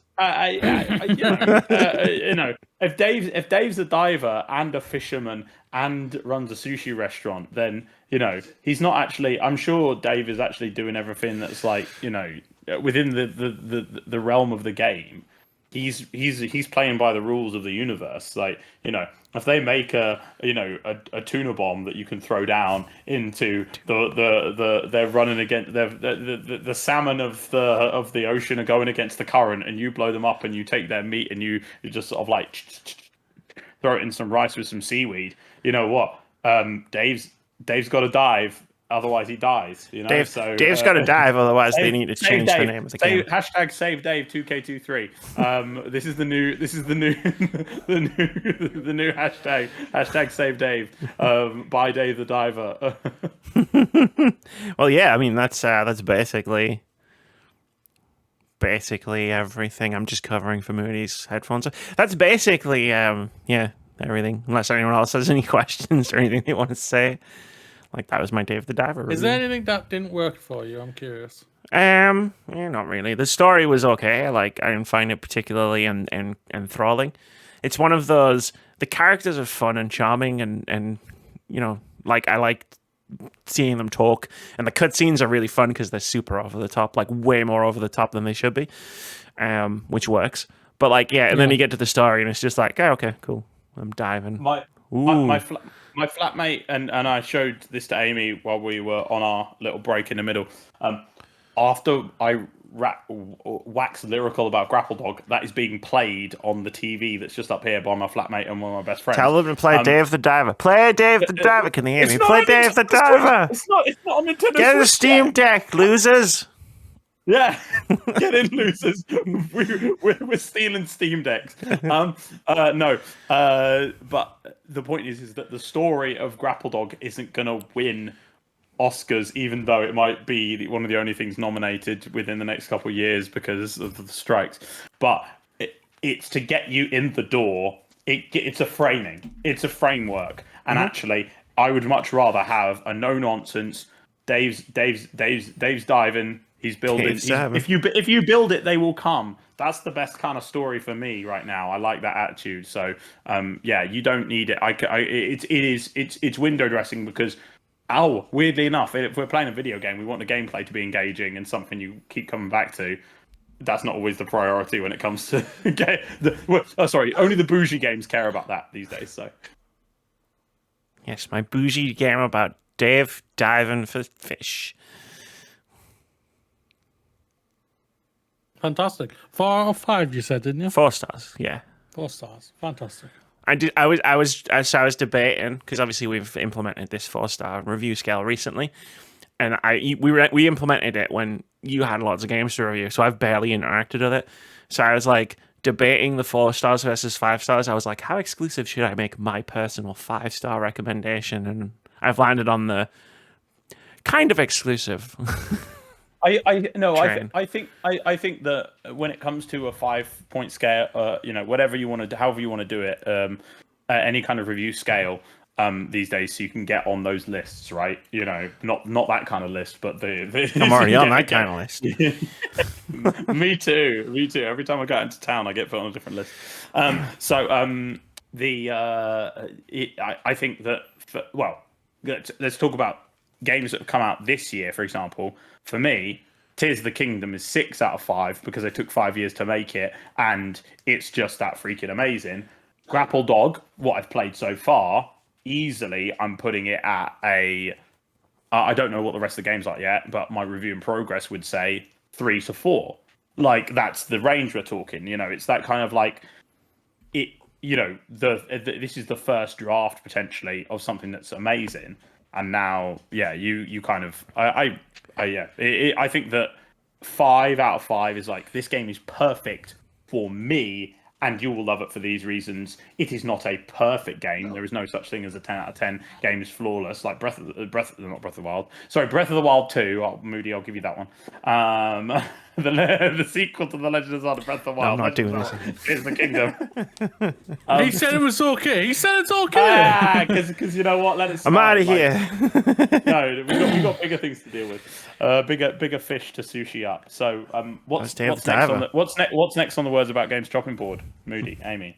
Moody's favoritely named section of the podcast. I like it. I love that it's Moody's time to shine. It's not a working title. Moody just refuses to delete the parenthetical that says working title. It's Moody's time to shine. Listen to Mr. Moody. The delightful daffodil will guide you to the light. It's got a jingle now. You've got a jingle for it now, Moody. We can work on it, Moody. I know you're a perfectionist, so. This is the part where I hand over control of what we talk about to one Mr. Daffin. Really, Moody, where the fuck are you taking us this week? Let's go. Let's stick with Microsoft for a while. Let's start with this one, though. A very big surprise. Major Nelson is leaving Microsoft after 2 decades. That's the story. Major Nelson, real name Larry Herb, is leaving his role at Microsoft. He was the ambassador to the Xbox community for more than 20 years, and now he's going to focus on his, quote, next chapter, end quote. I can't wait. I really hope he does like sorry about that scream of grapple dog despair from the background, from the peanut gallery. No, but no, I think that Major Nelson is almost like I grew up. I didn't even know who Major Nelson was because I never had an Xbox until a few years ago, and like that the fact that the community guy at Xbox is finally like, time to hang up the fucking hat. Canary in coal mine. I know that's already happened, but Moody, what you got to say about it? I thought you already left. I didn't realize he was still there. I'm not gonna lie. I already thought he already left, so this was actually very surprising when I saw it. Larry Nelson, Major Nelson. Yeah, no, it wouldn't surprise me. Like Joseph Staten's like, well, Halo Infinite. Yeah, I tried. Fucked by. I think that happened, didn't it? In the last year and a half. I think honestly, for all their flaws as a company in general, it is such a shame that with the deals, with the fact that the most affordable way to play games still for anybody is Game Pass. Like for real, PC and Xbox. It's the most affordable way to play as many games as possible. It is an incredible service. But just damn, like I don't even care about any exclusives they got. I don't know what scandals they've had recently in house, but like they've never been able to catch a break. Halo Infinite is still one of the best multiplayer experiences out there, but who playing it? Who playing it? Who playing it? Basically nobody. Sucks. Not Halo. No, not Major Nelson either. Not anymore. I've got thoughts about some Halo stuff, but we'll see if we can get to that news story. Go on. Let's stick with Microsoft. No, yeah. Oh, sorry, you haven't given your No, opinion. I was just going to apologies. say, like, as someone who's on the opposite end of the spectrum to Joe, it's like when I was putting the news together this week, I realized I've basically been with Xbox since day one. Like, I more or less got an Xbox just after it came out. Yeah. And then I've been on the Xbox train, like, almost the entire way, pretty much. Because even when I didn't have an Xbox, I still had Game Pass on PC, right? Yeah, So it's like, oh, yeah. And Major Nelson is literally like, if you were to say, like, the face of, he was like, what is the face of Xbox? I'd probably be like, oh, it's Major Nelson. Fair. Yeah. So it's like, he is that guy who's just like, he was always like the guy that pops up and talks about Xbox things. Yeah, he was. I only learned about him, I think, in 2013. When he was obviously trying to defend the oh yeah, when he was doing the rounds online and everything, he was doing the Xbox One rounds. Yeah, and that was really funny. He did come out with a banger when he was doing that, because I watched a bunch of that stuff, and there was one thing he said on someone's video, I don't remember who, that always stuck with me, where the guy said like because that was when they were talking about like all of their games coming to PC as well. So the guy on the video asked Major Nelson, like, well, if it's all going to come to PC, I'll just play on PC. And Major Nelson replied with, oh, you mean our other gaming platform? And I was like, because it's Windows. I have a feeling I know who that was. Who that was. I don't remember who it was. I think that's Angry Joe. Was it? Okay. I think so. Boo. But also, yeah, that was like, I think that might have been Angry Joe's. 10 years ago? Yeah. No, legit, it was 10 years ago. Yeah. But it was, I just, so. that turn of phrase by Major Nelson always stuck with me. I was like, yeah, okay. Yeah. I get that. Fair. Well, good luck in his new adventure and everything like that, man. Good luck. Reggie Fils-Aimé wrote a real solid book once he left Nintendo, and I think he's done of course he's going to go and stuff and promote his new book, and he was always that larger than life figure for Nintendo. I think one of the last they had. But Major Nelson, I think, for the Xbox community holds that kind of in a way. He was community guy, but like, you know, on the old yeah, it's just the way it goes. Like but it's just, yeah. I think that I miss those days for all of these sort of like you know, no one really talks about Shuhei in the same way these days. Like it was kind of like these people who you could connect to behind the developers at these big companies, these personalities. Yeah, they're a mouth of marketing at the end of the day. They're looking to get you to buy Halo, to buy Mario, to buy, you know, fucking, I don't know, Uncharted. Uncharted, let's say. Yeah, you can tell how little PlayStation actually play. All I do is Fortnite and Blu-rays on my PS4 Pro because I'm just sort of like PlayStation exclusives. God of War, fucking God of War, sure, God of War. We've got no, but Reggie's the bigger name overall, sadly for Major Nelson. I think like I've just said, like I think for myself, it's like I thought he already left. Like for me, it's not your fault. It's not his fault. It's just one of those things. Let's crack on to the next one. Microsoft is replacing Xbox Live Gold with Game Pass Core. Yeah. Great. Yeah, that's what they're doing. Xbox Live Gold is going away. Xbox Game Pass Core is happening. This is happening on September 1st. So it's essentially the same thing. As in, this is what you buy if you want access to online multiplayer. And instead of getting free games every month, you get a list. You get like a curated collection of games, and I have some stuff to say about the collection of games that we'll talk about it. You don't get free games like every month, and subscribers to Game Pass Core. Another big change is because it's a Game Pass tier, you'll now have access to deals and discounts that were previously exclusively available to Game Pass subscribers. Mooney scrolled down and is reading the games list. It's an interesting list of games. Should I read the list of games? Go for it, Amy. Go for it. So this is what you'll get if you're a Game Pass Core subscriber.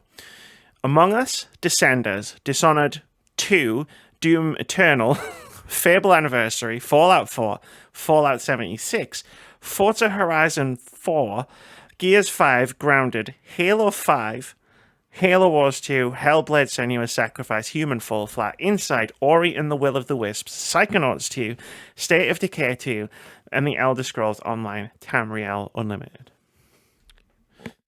Now, we did our Elder Scrolls Online bit at the beginning of the podcast, so we'll not relitigate that part here. Yeah. We don't need to relitigate that. I'll just say off the face of it, for someone who hasn't switched on my Xbox in a minute, I'm not on Game Pass at the moment because I'm here's the last Xbox game I played. This £1 copy of Dead Rising that I got from a fucking car boot sale. I remember everyone losing their minds over that game when it came out. Yeah, because it's fucking great. But if I had the money and time, Game Pass Core, that's a better offering than what Sony is currently gutting in terms of this whole PlayStation Plus premium exclusive fucking, like, you know, I can't even, you know, honestly, PlayStation Plus is the market leader, right? If we're talking about video game subscription stuff. Nintendo, if you want to play anything online, if you want the DLC for Mario Kart and Animal Crossing and you want to play retro games, you've got to be a Nintendo Switch Online subscriber, even though the service is... I mean, now it's way better than it was, but I never play a Nintendo Online game. I am a subscriber to Nintendo Switch Online for the retro games. I mean, that's it. It's like, but I actually, to know that as long as I check in every 7 days and I'm on some form of Wi-Fi, and then I've got NES, SNES, Mega Drive, N64, like I've got more or less almost every game, and they're building it. It was every one of those update videos is always a bit shit when they get to the NES section, but you know they are selectively preserving stuff. It sucks, but it is what it is. That section of games for me, I've never played Dishonored 2. I never got around to actually finishing Doom Eternal. I bought it on fucking, you know, like it's actually, these are the greatest hits of, you know, regardless of 76 and the Zenimax Bethesda of it all. You know, they own that company now. They're giving you games. How much is it again per month that they're going to be charging you for Xbox Game Pass Core, whatever the fuck it is? Less than $10.99 a month. That's all I've got for you. I don't know if they're changing the price of Xbox Live, but I don't actually know, and it wasn't in the price I looked because Games with Gold was anemic ever since they introduced Game Pass, more or less. The Games with Gold, like games that you would get for Games with Gold, if you were even grandfathered in or not, you decided to sign up for it, it was always going to go away. And that lineup is a good core lineup. And then I don't know. Is it though? Like, no. I think it is if you haven't played a lot of those games. Me, right? So here's where I find the games list strange. Go ahead. Lacking. Not lacking. No, like it's a sizable, chunky, nice list of games. But if you can give people a Halo game, you give them Halo 5, not Infinite. The game you need players for, or but Master Chief Collection. The Master Chief Collection. Like, well, this leads into my point. It's like you give people Doom Eternal, not Doom. You give people Dishonored 2, not Dishonored 1. You give people Ori and the Will of the Wisps, not Ori and the Blind Forest. Like, I don't know how most people dive into like series of things, but I know a lot of people play Eternal. Start from the beginning. And work forwards. And Gears 5 is a great game. It did great things. But why not just give me all of the Gears games? Well, again, it's because it's a taster, right? It's like, but then that's why I'm saying, like, give them Gears 1, and then it's like, oh, you want to play the rest of Gears because you've played this game on Game Pass Core and you really like it. Oh, well, you can buy them, or you can up your tier to whichever other Game Pass you want. I think for Gears, it makes sense because Gears 5 is the pinnacle of the series up to this point. Yeah, Halo 5, though... like no. Like we all played Halo 1 to 4, and we were all confused as fuck when we played Halo 5. Someone who's never played a Halo game is not going to have a fucking clue. Halo 1 through 3, we can agree, goated. Once they fix the Master Chief Collection, great. The ability to click and then to switch between those art styles. Oh, that was good. I played Halo co-op and Gears co-op, but it was still an annoying. But it's complicated. It's difficult. They're going to give people the shiny new. To get them in, but also if you give people a game with a 2 in the title and they don't, and they got given an Xbox, or they've got the Xbox because they want to play the football one and the shooty bang bang one that is free to play and all their mates play, you know. 6 games. It's no. There's one, and it's made by Schmidt's, and it's full of booty. You know, like it's that one. Let's say, for example, the shit out of a game called Fall of Booty. I would actually be a Fall of Booty. WAP zone. I'd be all over. Moody, jump in. Yes, please. I've been trying to, but Moody, both of you won't shut up. Right the ship. You've got me back. You've got me full dick. Shut up! Jesus. Do Microsoft own Blind Forest and Will of the Wisp? Well, they don't own either of them, but they're both on Game Pass. That's probably why they are. They're both on Game Pass. They would have had to. Well, they would. This is a brand new thing, different to Game Pass. They would have had to renegotiate with the company, and the company's probably just said no that's one. To Will of the Wisp. When it comes to the rest of their stuff, they own the rest. That's just that's there. And Among Us was just like get it on everything and everything. They Let's are go. for all intents and purposes. Will of the Wisps and Ori is Microsoft exclusive, except it's also on everything else. Like that's as far as I'm aware, it's a Microsoft Game Studios published, but it was published developed. and owned are two different things. They may have published it, but they may not own it. No, but they have the right, as far as I'm aware. It depends on how long the deal is as well. That's true. But it's who developed it?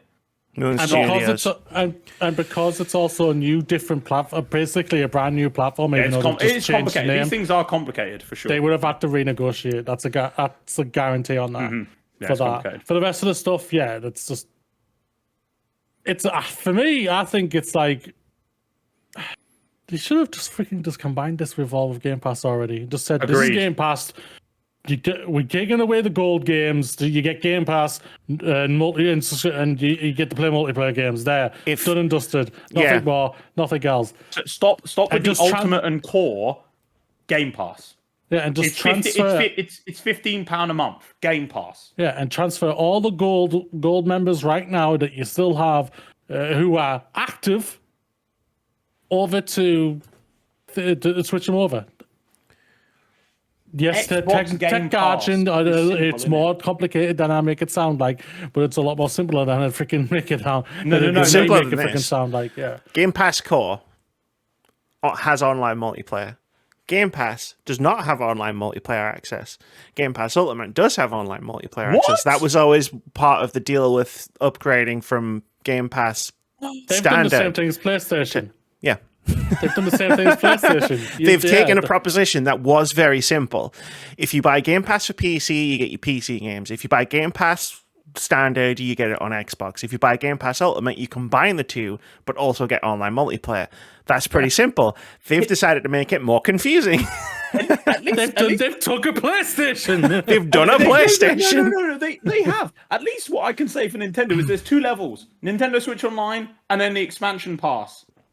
If you want the DLC and you want Nintendo 64, you buy the expansion pass. If you just want to play Mario Kart with your friends, you don't need to, and you don't want the extra shit, you just get Nintendo Switch Online and then you get NES games and Game Boy games as well. That's kind of it. Like, there's different bells and whistles to each level, but it's two things: Nintendo Switch Online or Nintendo Switch Online expansion pass. That's it. 2 levels. You don't actually, it'd be great if they only had it in one, but Nintendo's never been the best of it. But I mean, they are right now. They clearly are. Even though I was sitting in this room. My partner Bex, she had Mario Kart on her Nintendo Switch, and we were playing the new DLC tracks. She was on her Nintendo Switch on the telly. We were doing the local wireless play, not connected via Wi-Fi or anything. And we got through one race, and then it just kept disconnecting. I mean, that's a different problem entirely. As Nintendo Switch's wireless antenna inside of itself is awful, but yeah, no, different problem entirely. But it was just funny to me. But yeah, so right, yeah. Let's go to Microsoft's Activision deal deadline extended. I just want to state this one thing. After this, Amy, we're not talking about it until the deal's done. I'm done after this. I thought it was gonna be done. I stopped hearing about it by proxy, and I saw occasional headlines, and it's sort of like, yeah, you know what? Maybe actually, go back. Fuck it. Let him have it. Let him have it. It's broken. It's bad. Microsoft is not going to do much better with it. Just let them have it at this point. Who fucking cares? Yeah, go back. And I mean, Moody, you were there. Go back and watch last week's episode where I said we're going to talk about it next week. And it's going to be over. It's going to be over. And then I was waking up on Monday and Tuesday at all these headlines. And I was just like ready to just start smashing my laptop off the table and be like, it's not fucking over yet. Yeah, so the deal's been extended. Here are the bullet points. Microsoft and Activision Blizzard have negotiated an extended deadline to close the deal. The FTC restraining order expired last Friday, and their appeal to have the deal frozen was rejected. Microsoft and the CMA are now negotiating a new deal, with the UK being the only country now to be blocking the deal passing. The extension lasts until October 18th and includes a new $4.5 billion fee if the deal doesn't close. One last fun little bullet point. Sony signed a 10-year agreement with Microsoft for Call of Duty, and then I wrote in brackets, I guess Jim Ryan did want the Call of Duty deal after all.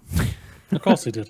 But either way, again, the rest of the stuff is not really that interesting. The only thing that's really interesting about this is the extension, and that Microsoft and the CMA are renegotiating. They're going to do it. And the CMA, we all know they're going to give in because they have no choice to, because if they do not give in, Microsoft will close this deal and just not bring any of their games anymore, at least Activision Blizzard games anymore, to the United Kingdom. And Call of Duty, as we all know, is the biggest product out there. It's the biggest game out there every single fucking year. And it will cripple the UK video game industry if those games are not allowed in the UK anymore. They'll figure it out, because you can still let children gamble through FIFA Ultimate Team, and you can still have Grand Theft Auto Online casinos.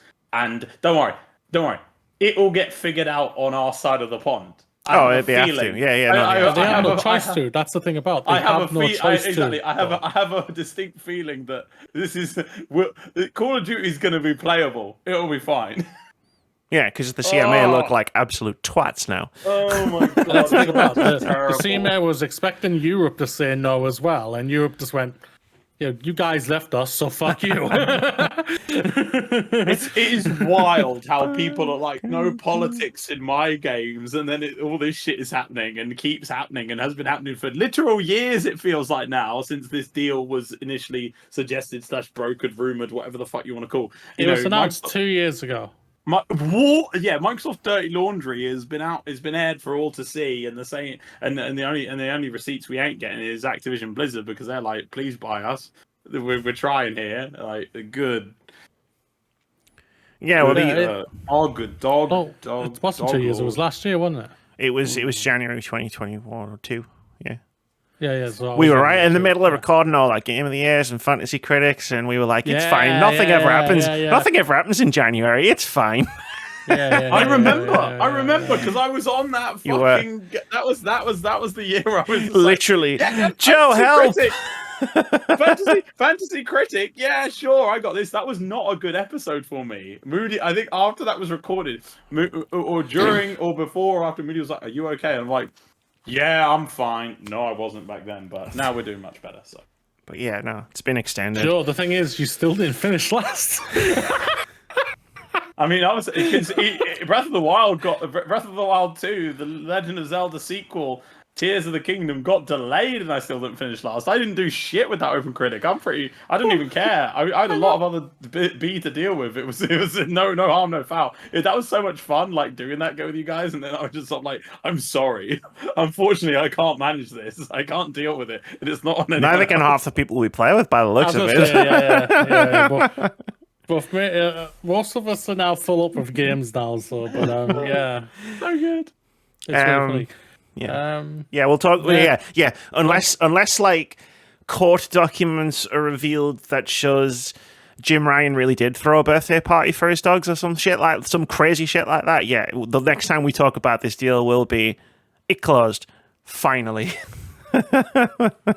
We can all stop talking about this until the next scandal. Bye. I'm going to burn like I'm going to get like an Activision Blizzard logo on a piece of paper and just fucking burn it live on the podcast. It's over. Before all this happened again, going back to fucking Penny Arcade, it's Diablo. Like it's just Diablo 4. Like fucking who cares? Like oh god, I hate that people are. Maybe where we going next? The most exciting thing I think out of all the list of this thing, PlayStation Access Controller launches this December. That is correct. The Access Controller is a customizable PS5 controller, and it's accessibility focused. Launching on December 6th with a recommended retail price of $89.99. From the blog post, quote, the Access Controller lets you customize your layout with different button and stick caps in various shapes and designs.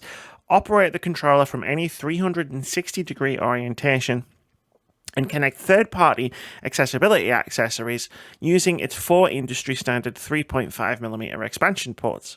On your PS5 console, there are many settings for the Access Controller that you can configure to meet your needs. You can map buttons to create up to 30 control profiles, adjust stick settings, toggle commands on or off, or disable buttons altogether to stop accidental pressing. You can even pair up to 2 Access controllers and 1 DualSense wireless controller together and use them collaboratively. End quote. The PlayStation Access controller, the only thing not accessible is the fucking price. Jesus. Cheaper than the Xbox One. Yeah, it's cheaper than the Xbox One. But here's what I will say about the Xbox One, though, is that it has been available for years now. And yeah, no doubt. And I think it is more accessible as well in terms of what you could. I've not seen this controller yet. I do not have the needs that it is made for. But Nintendo as well. That's a different conversation. It's a different conversation. But my point is, fuck it, Nintendo. Please, for the love of God, sort your shit out.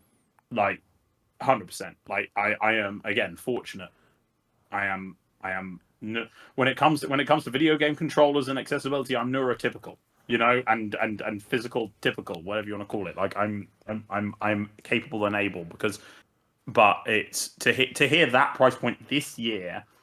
I don't know. I didn't know off the top of my head what the Xbox One costs, but at least I have a feeling that if you reached out to Xbox, they'd hook you up probably, potentially, hopefully, fingers crossed. No idea.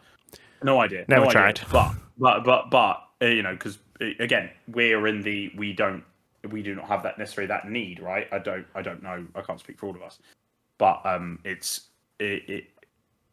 think the one thing that, and I know that gaming is an expensive hobby. It is a hobby. It is a luxury that not everyone has access to.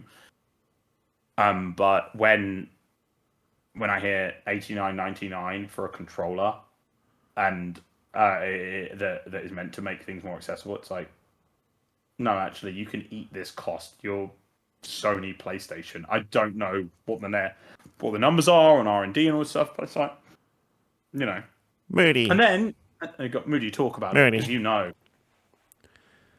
Sorry. Go on. You were going to say something before. Sorry, I'm giving you the space to speak. The price is it's cheaper than the Xbox's one. Makes me probably think the Xbox is probably going to drop down to this price or something similar or anything like that probably. Price wise and everything, I partially agree with you to a certain point, Joe, that it is expensive. There's no doubt about it. I said the same when it came to the Xbox One. Again, I have no problem with them earning money for it whatsoever for it, but I do agree with the cost of living crisis and everything like that, with inflation and whatnot going up, and going crazy how it is right now for everybody out there. This is an expensive thing. There's no doubt about that, and I completely understand where you're coming from with that. It's if you actually have a look at it, it looks really good. It looks really awesome, and they've going up when me and Amy talked about it when they announced this thing. Going off what they've said, that they've like done an incredible amount of like research into what will make this the best accessible controller out there for them, for people. And PlayStation, they do really good when it comes to controllers for the most part, and when they really want to focus on the hardware, they do really good work. So I'm looking at it now. I've never even seen this until today, until right now, and also didn't even know it was coming out. But that's how out of the loop I've been. Yeah, don't worry about it. And Sony, you know, I still have a pair of Sony headphones, like wired 3.5 headphones, which work, even though, you know, Bluetooth headphones, the Sony have always made incredible products. I just think that right now it's... Price-wise, it is expensive with how the cost of living and everything. I completely agree. Exactly. It's registered for updates. Do we have a projected window for this being released? December. Okay, December sorry. 6th. On PlayStation.com now, it just still has register for updates. Which that's PlayStation. That's the website side. That's the... No. It's different. Exactly. Yeah. Like, but isn't that interesting? But like, I'm consumer. I don't have a fucking PS5. What you're saying is, one, I know more than PlayStation. Yeah, I know. Clearly, we've got the inside scoop here, haven't we? But yeah, it's the way I feel about it is like probably Xbox Adaptive walked so Sony could run with it. In the same way, agreed. Everyone's like fucking... People forget that Nintendo's HD Rumble, as broken as a Joy-Con is, potentially with the drift issues, you know, you get drift in anything that hasn't... they haven't invested in it. You get drift in fucking PlayStation. You get drift in Xbox controls. You get drift in every fucking control that's not got something built in to prevent it. This is stick drift. It's just that it became a bigger problem with Joy-Con. You know, HD Rumble, underutilized as a feature it is like people were just sort of like, oh, you can feel the tension on the triggers. Everyone was fucking creaming over the DualSense when it come out, and I'm just sort of like, yeah, but for me personally, I don't like symmetrical sticks.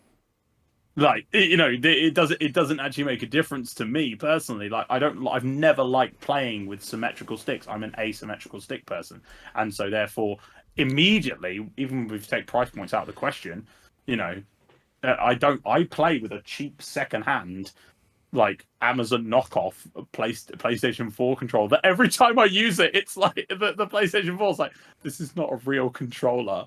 You may have issues. And I'm like, it's better than the DualSense. Sorry, not the DualSense. The PS4, the DualShock 4, because the battery on that is shite.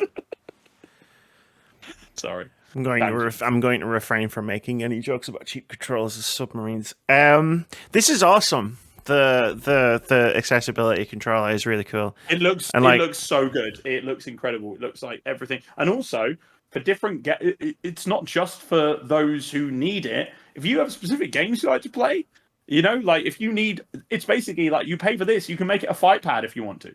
Like, by the looks of it, it's got so many things that you can do with it. You can build it around the games you love to play on fucking PS5. All 4 of them. Sorry. Moody, where are we going next? How long got left? 1, maybe. We'll see. 1.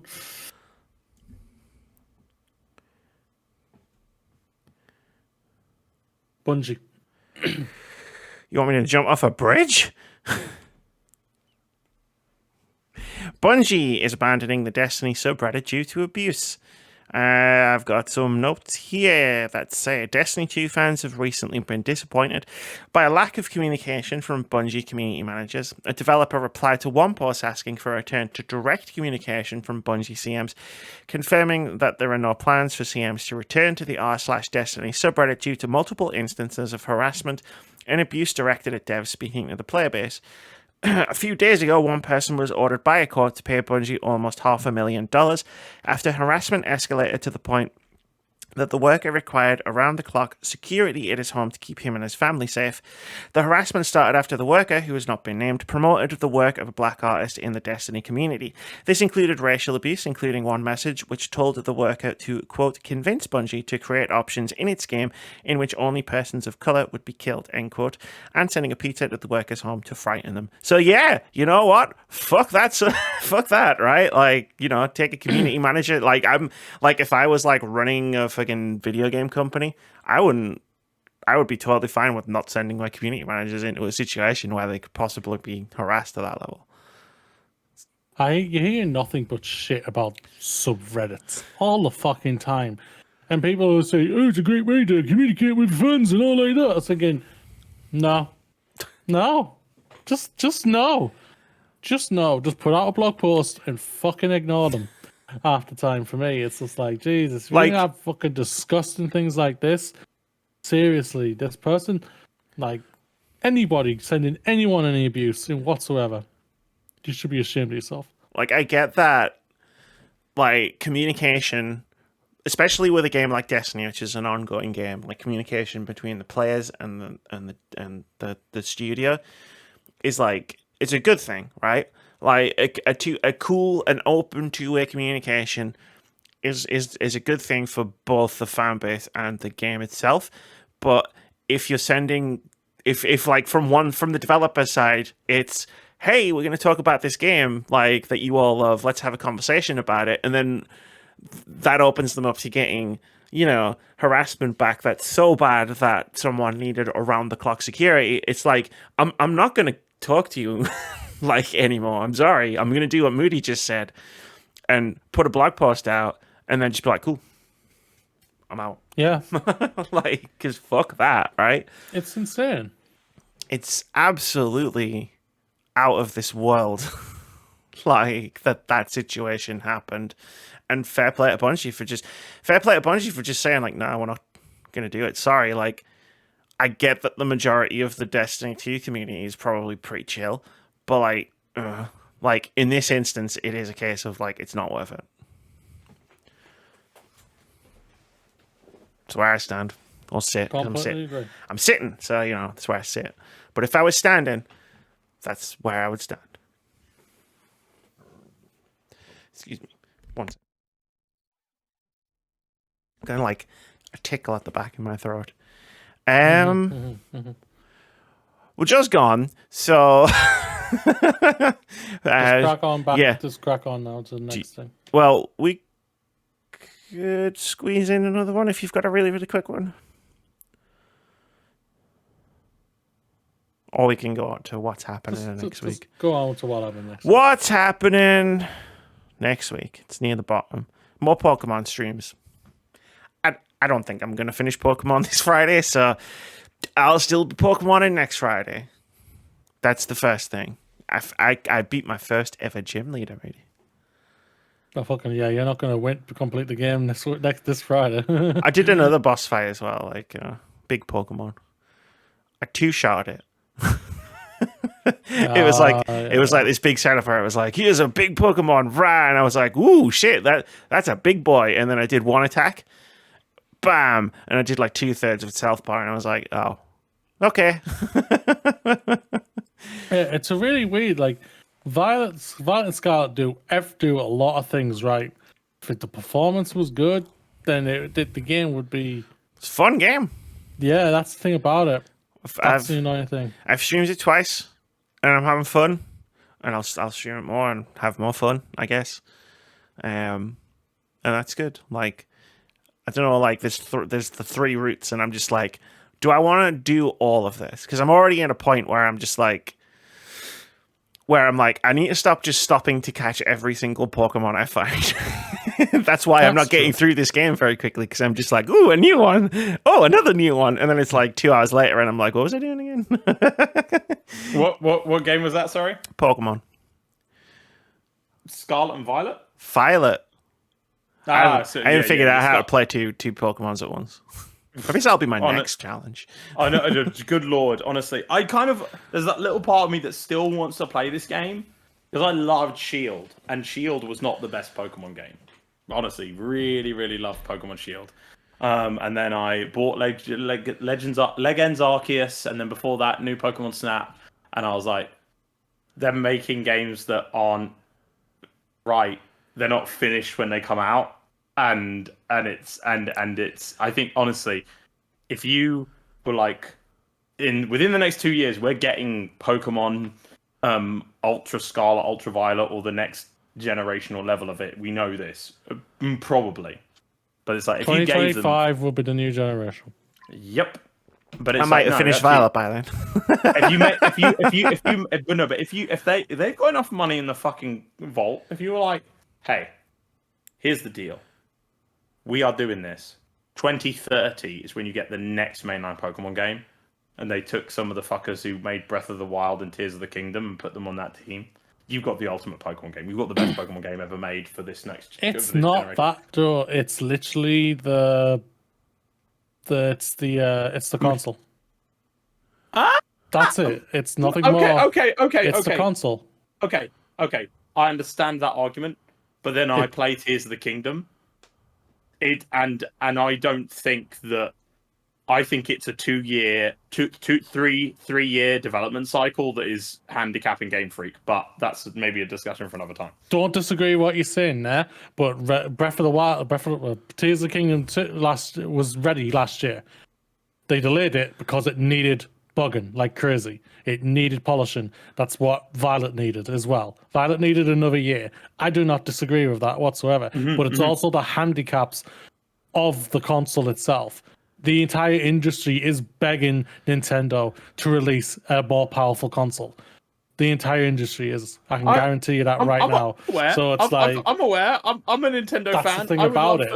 I would love that too. What I do have to say about it though is that actually, when they take the time, let's say that it's whatever it is, 6 years. Ultimately, 20. I'm bad at maths, but like. From Breath of the Wild to Tears of the Kingdom has come out, and in my mind, and again, bias, whatever you want to call it, it's like it eats the lunch of any game you could put in front of me that's going to come out in the AAA space this year. In terms of not graphical performance, not fucking fidelity, not fucking frames, not fucking gorgeous visuals and cinematic landscapes, but in terms of what you can do in that game and how it feels. Lateral thinking of with the technology, you can still play Tetris on a Game Boy Pocket today because that tech still works, and it was old tech when it come out.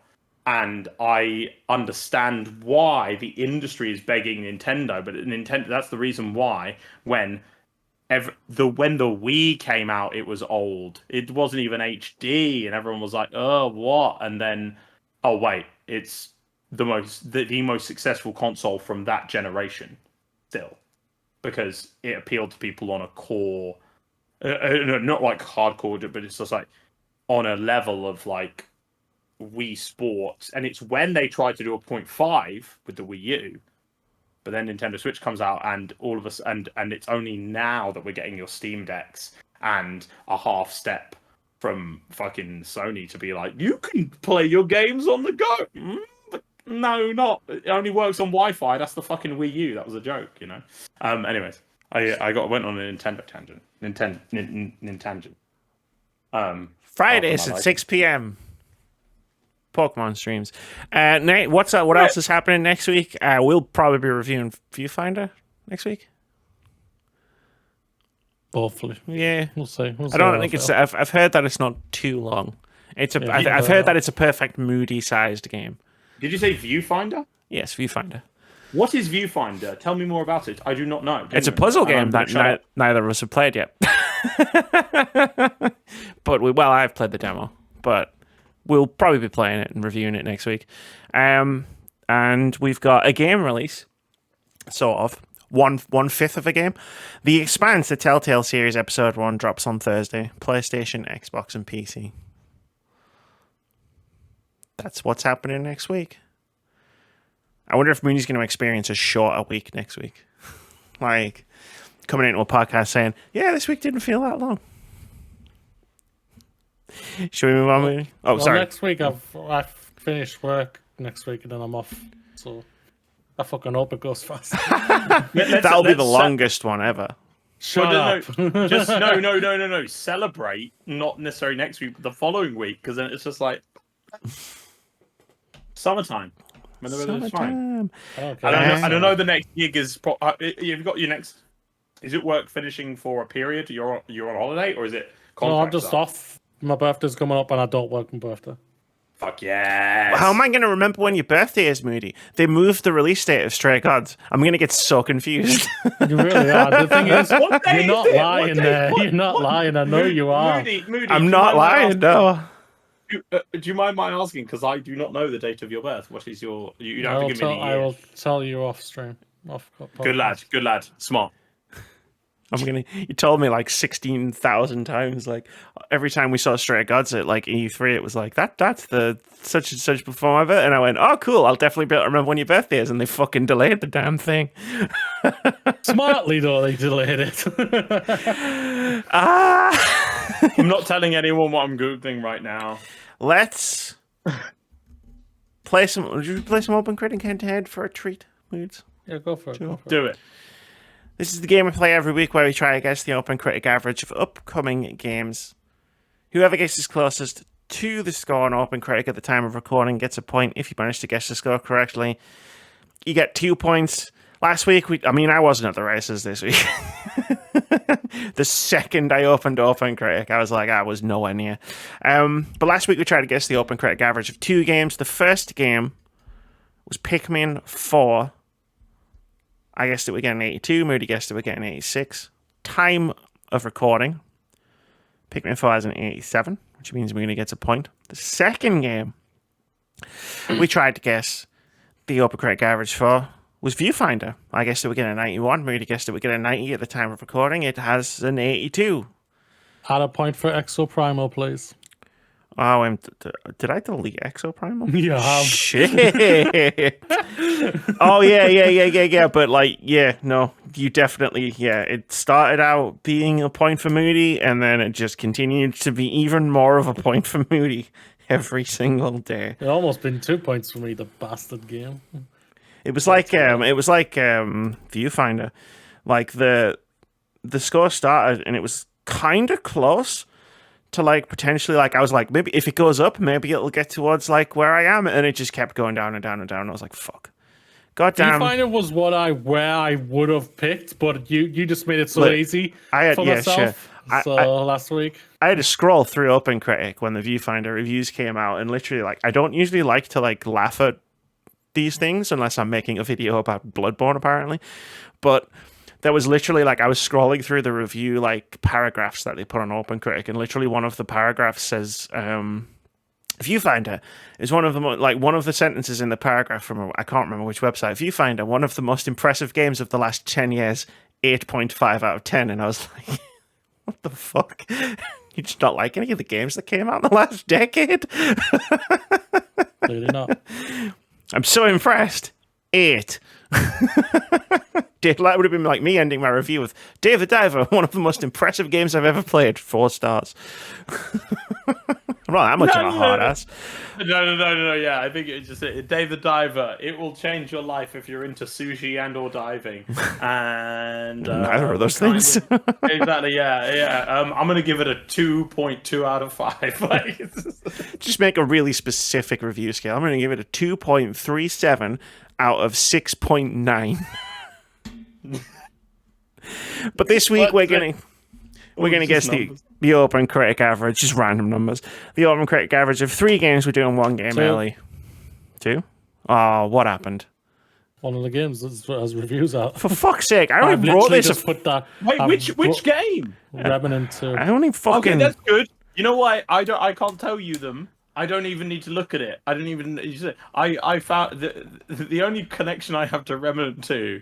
I just googled it because I was looking at the doc, and I was like, oh, they made Darksiders 3 and Darksiders 2 Definitive Edition. I have not played these games, but the only reason I have no indication. I was like, oh, they made the Darksiders sequels. I heard they were like, weird THQ Nordic Zelda knockoffs. Cool. I'm gonna be like, you know what? I guess it's gonna get. Well, it does as well. Let's go with Remnant 2. It's a sequel. It's gonna have at least 77, maybe. Who knows? What's we're skipping it. What's the actual average for it? Currently 81 right now. Hey, I wasn't far off. I just fucking wrote this like 3 hours ago, man. Fucking game critics. And so we're going to guess the OpenCritic average of 2 games. One of them will be early to avoid this precise situation. The first game we're going to guess the OpenCritic average of is Disney Illusion Island, which is coming out next week sometime. Joe, do you want to go first? As 89. our special guest. 89. Disney Illusion Island looks sick. I literally have... Guess what? This is a fun story. Very brief, don't worry. When I was last in Manchester, and actually no, the time before when I was most recently in Manchester, I was out and it was past hours in the morning. I'd been to a live music event and then made new friends and went out into the night with them. It was great. I met a guy who worked on the art for Disney Illusion Island. Oh wow! Out on a night out in Manchester. It was literally chicken shop. And I met this guy who I was like, maybe there's more to meet the eye than him, but whatever, let's give him a chance. And he was just sort of like, oh yeah, I do this, video game art. Yeah, oh yeah, Disney Illusion Island. I was like, that game looks sick. 89. That's my guess. for the late night chicken, 89. What am I gonna guess? What am I going to guess? I don't really have any thoughts about Disney Illusion Island. It did look cool. I'm going to go 79. That's where I'm going. I'm sure someone has this on Fantasy Critic. I don't know. Probably Elfie. She does. She does. So Disney in the title, I just assume she automatically bid for it. Elfie, it'll be me, but that's not like if this was a movie film Fantasy Critic thing. Yeah. So I wonder if that exists. Not cool if it was a movie Fantasy Critic. Probably not for the next 12 months. Though. No, it won't be this 12 months. It'll be the 12 months after. After, yeah. The COVID delayed projects were delayed again because they couldn't promote them, so they just get pushed and pushed and pushed. So like basically we're still going to be getting like 2021 to 23 and 4 projects as we near 2030, the year in which they should release the next generation of Pokemon. Sorry. Moody, Disney, I almost call it Dishonored. Disney Illusion Island. What are you thinking? 78. 78, just undercutting me. I don't think it's going to be high 80s. I just can't see it. Yeah, that's fair. We're also going to guess the OpenCritic average of Baldur's Gate 3 because I feel like the reviews might drop early, and this is a big one, so I thought it would be a good one to do. Coming out 2 weeks from now on PC and like a month from now on PlayStation. Okay, I'm going to guess an OpenCritic average for Baldur's Gate 3. I've heard of this storied series. I've never walked through Baldur's Gate, whatever the fuck that's meant to mean. So, we're going to go Baldur's Gate 3. Let's think about this. 3. We're going to go 66%. 66 for Baldur's Gate 3. I would do 666 because it feels appropriate. No, actually, wait. Yeah, 66. I'm just gonna put my number. That's my Baldur's Gate stake. 66. Mark it. Print it. It's printed. Well, I don't print these, but you get what I mean. I have no idea what the buzz on this game is. I couldn't have even told you it was coming out. Well, it's been in early access for like 3 years. That makes sense then. I thought this game had come out. It technically had, but it's coming out again. All right. What do we think? Baldur's Gate 3, Larian Studios made Divinity Original Sin 2, one of the best CRPGs ever made. Oh shit! Oh wow, I lowballed. All right, can't change it now. Forgot they did that. It's like taking your hand off the piece on the chessboard once you've locked it in. Oh, you've locked it in. no. Amy, what's your number? Go. Do it. 90. It sounded like I was going to say another number after that, and I thought about it, but then I didn't. I just sounded awkward. I would say it is cheating to look at the Steam page from this game if you're doing OpenCritic. Do whatever you want. I'm now looking at it. Moody looks like he's literally like analyzing the Steam data as he's like, yes. He's got like numbers flying around. He's just like, I just saw your Mr. Burns fucking hands. Like, excellent. I've already seen it. Yeah, we've been both me and some staff have talked about this game at work. I'm super excited for the game. Yeah. I think it's going to be sick. Yeah, fuck yeah. Let's go. I don't think it's going to going to be 66. I was joking. But also it's because I've been there. Ask me what I thought Avengers was going to get. Did you say 89 there, Moody? Yes, I did. 89. That's it. Locked in. Ready to go. Ready to rock and roll. Moody's playing it safe, trying to get those points back. Catching up. I love Amy's lead on it. Seeing Tears of the Kingdom on there makes me happy. Got the score completely correctly. 2-pointer. Well, oh really? What was the actual OpenCritic? It was 97 when we recorded, wasn't it? Pretty sure. Oh, the sequel to The Legend of Zelda: Breath of the Wild, Breath of the Wild 2, The Legend of Zelda: Tears of the Kingdom. I think you picked 96, Sophia. Hey, Amy. Don't know why I said Sophia. That's all right. We're just gonna blow right past that. And we're gonna wrap this podcast up by me asking Joe, are those disco balls around your neck? Look, my name is Joe Medforce.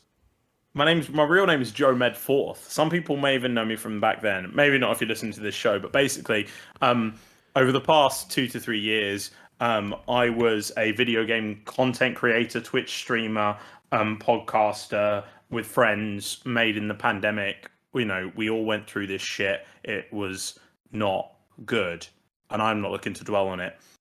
I was working for my local council for 3 years, started in January of 2019. Things got weird about a year later.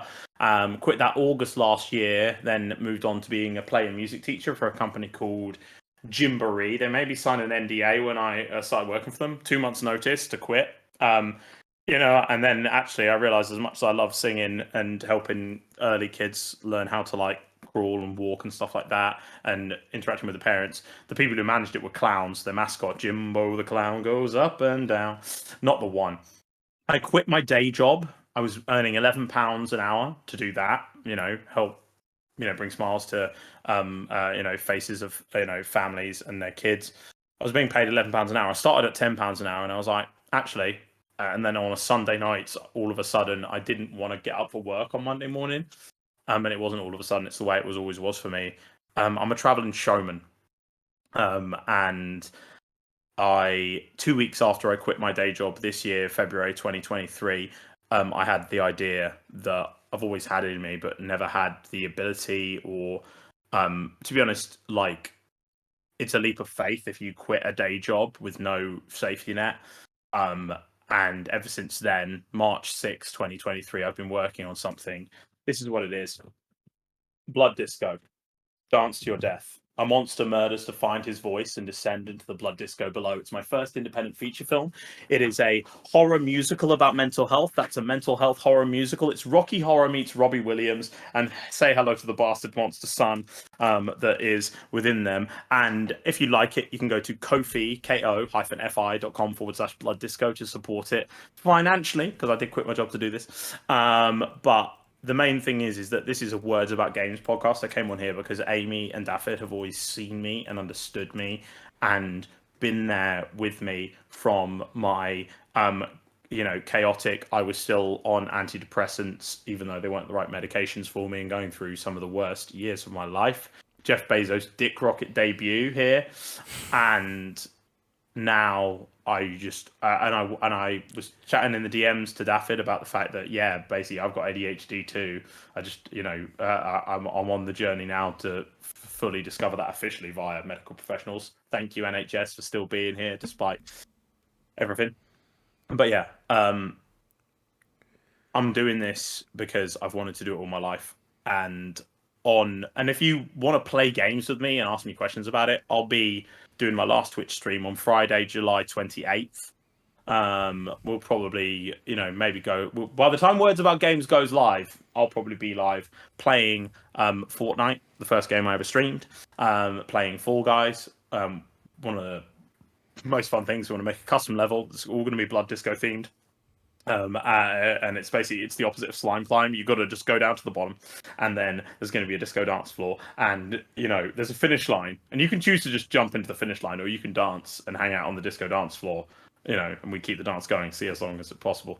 I've not made this level yet. I'm going to see if I can make it work, and then we'll wind down with some Mario Kart. And if you love video games, you can just slide in my DMs at Joe Medforce, go to blooddisco.com, send me an email. I'll send you the video I made, Waluigi short film, where Waluigi discovers about the existence of the Super Mario movie and freaks the fuck out because he didn't even get called to be in it. Me as Waluigi, in case you didn't know. And a Legend of Zelda music video, if you enjoy Tears of the Kingdom. I took a 2001 Newgrounds Flash animation song, Link, he come to town to save the Princess Zelda. And it used to be like by System of a Down, even though some guy called Rabbit Joy made it. I love video games, and that's why I came on the show this week to talk Words About Games. But really, I just want you all to know that if you ever feel like you can't dance in your skin as who you are, then the Blood Disco is for you. And you're always welcome. blooddisco.com. I'll be doing I'll be back on the Twitch. But you can see whatever I'm doing at all the places that Amy and Daffod are going to kindly link in the description. The Medforce will be with you always if you're listening, and you're here from the past few years. And I'll see you Friday, July 28th, twitch.tv/Joe Medforce. No longer an affiliate of Twitch, because actually we're moving on. And hopefully upwards as well, or downwards, whichever way you want to go. Thank you. For letting me come on and upwards. Don't be a downer. Upwards. No, but sometimes you got to go down to dance, and then you come back up. You see what I'm saying? What if you're doing a limbo? Yeah. Maybe you're doing a limbo in pink platform heels and a dress that was given to you by the host of the glamping site where I last live streamed about Blood Disco. If you missed it, sounds like a promotional video to me, Joe. Oh, damn right. Yeah. Go to all those places. I'll link them everywhere. Blooddisco.com, blooddisco.com. It's all there. Yeah. Including the restraining order that Activision Blizzard has and the FTC have against me. But that's it. Blooddisco.com. Blood Disco is going to be a cool film because it's being made by a cool dude. Coming to you soon and sooner if you can financially support it. Thanks. Coffee.com/blooddisco. I just opened it. Go check that out too. And that's going to do it for this episode of the Words About Games podcast. Episode 361 is in the bag. Moody, do you have anything to close us out with? I always do, Remy. I know you do. As always, everyone, it is the end of the week. I hope you've had a great week, because now it's time for the weekend for you to now just relax or go out and enjoy yourself, or do whatever makes you feel comfortable, because you deserve it, because you are awesome. And continue to play the awesome video games in whatever variety there is out there for you and everything like that. And as always, may the Medforce be with you. Always. Nice. I like it. I really like that. Thanks, Moody. Thank you, Amy. And youtube.com/wordsaboutgames UK. Like, share, subscribe, and spread the word, because actually the sources you've got giving you video game news every week, they're fine. But if they're not James Stephanie Sterling of Words About Games, you're not getting the real stuff. You're not getting the truth about the industry. Say bye, everybody. Bye. You can always tell when a podcast is over officially because I've closed the laptop. Once that laptop goes down, that's it. It's done.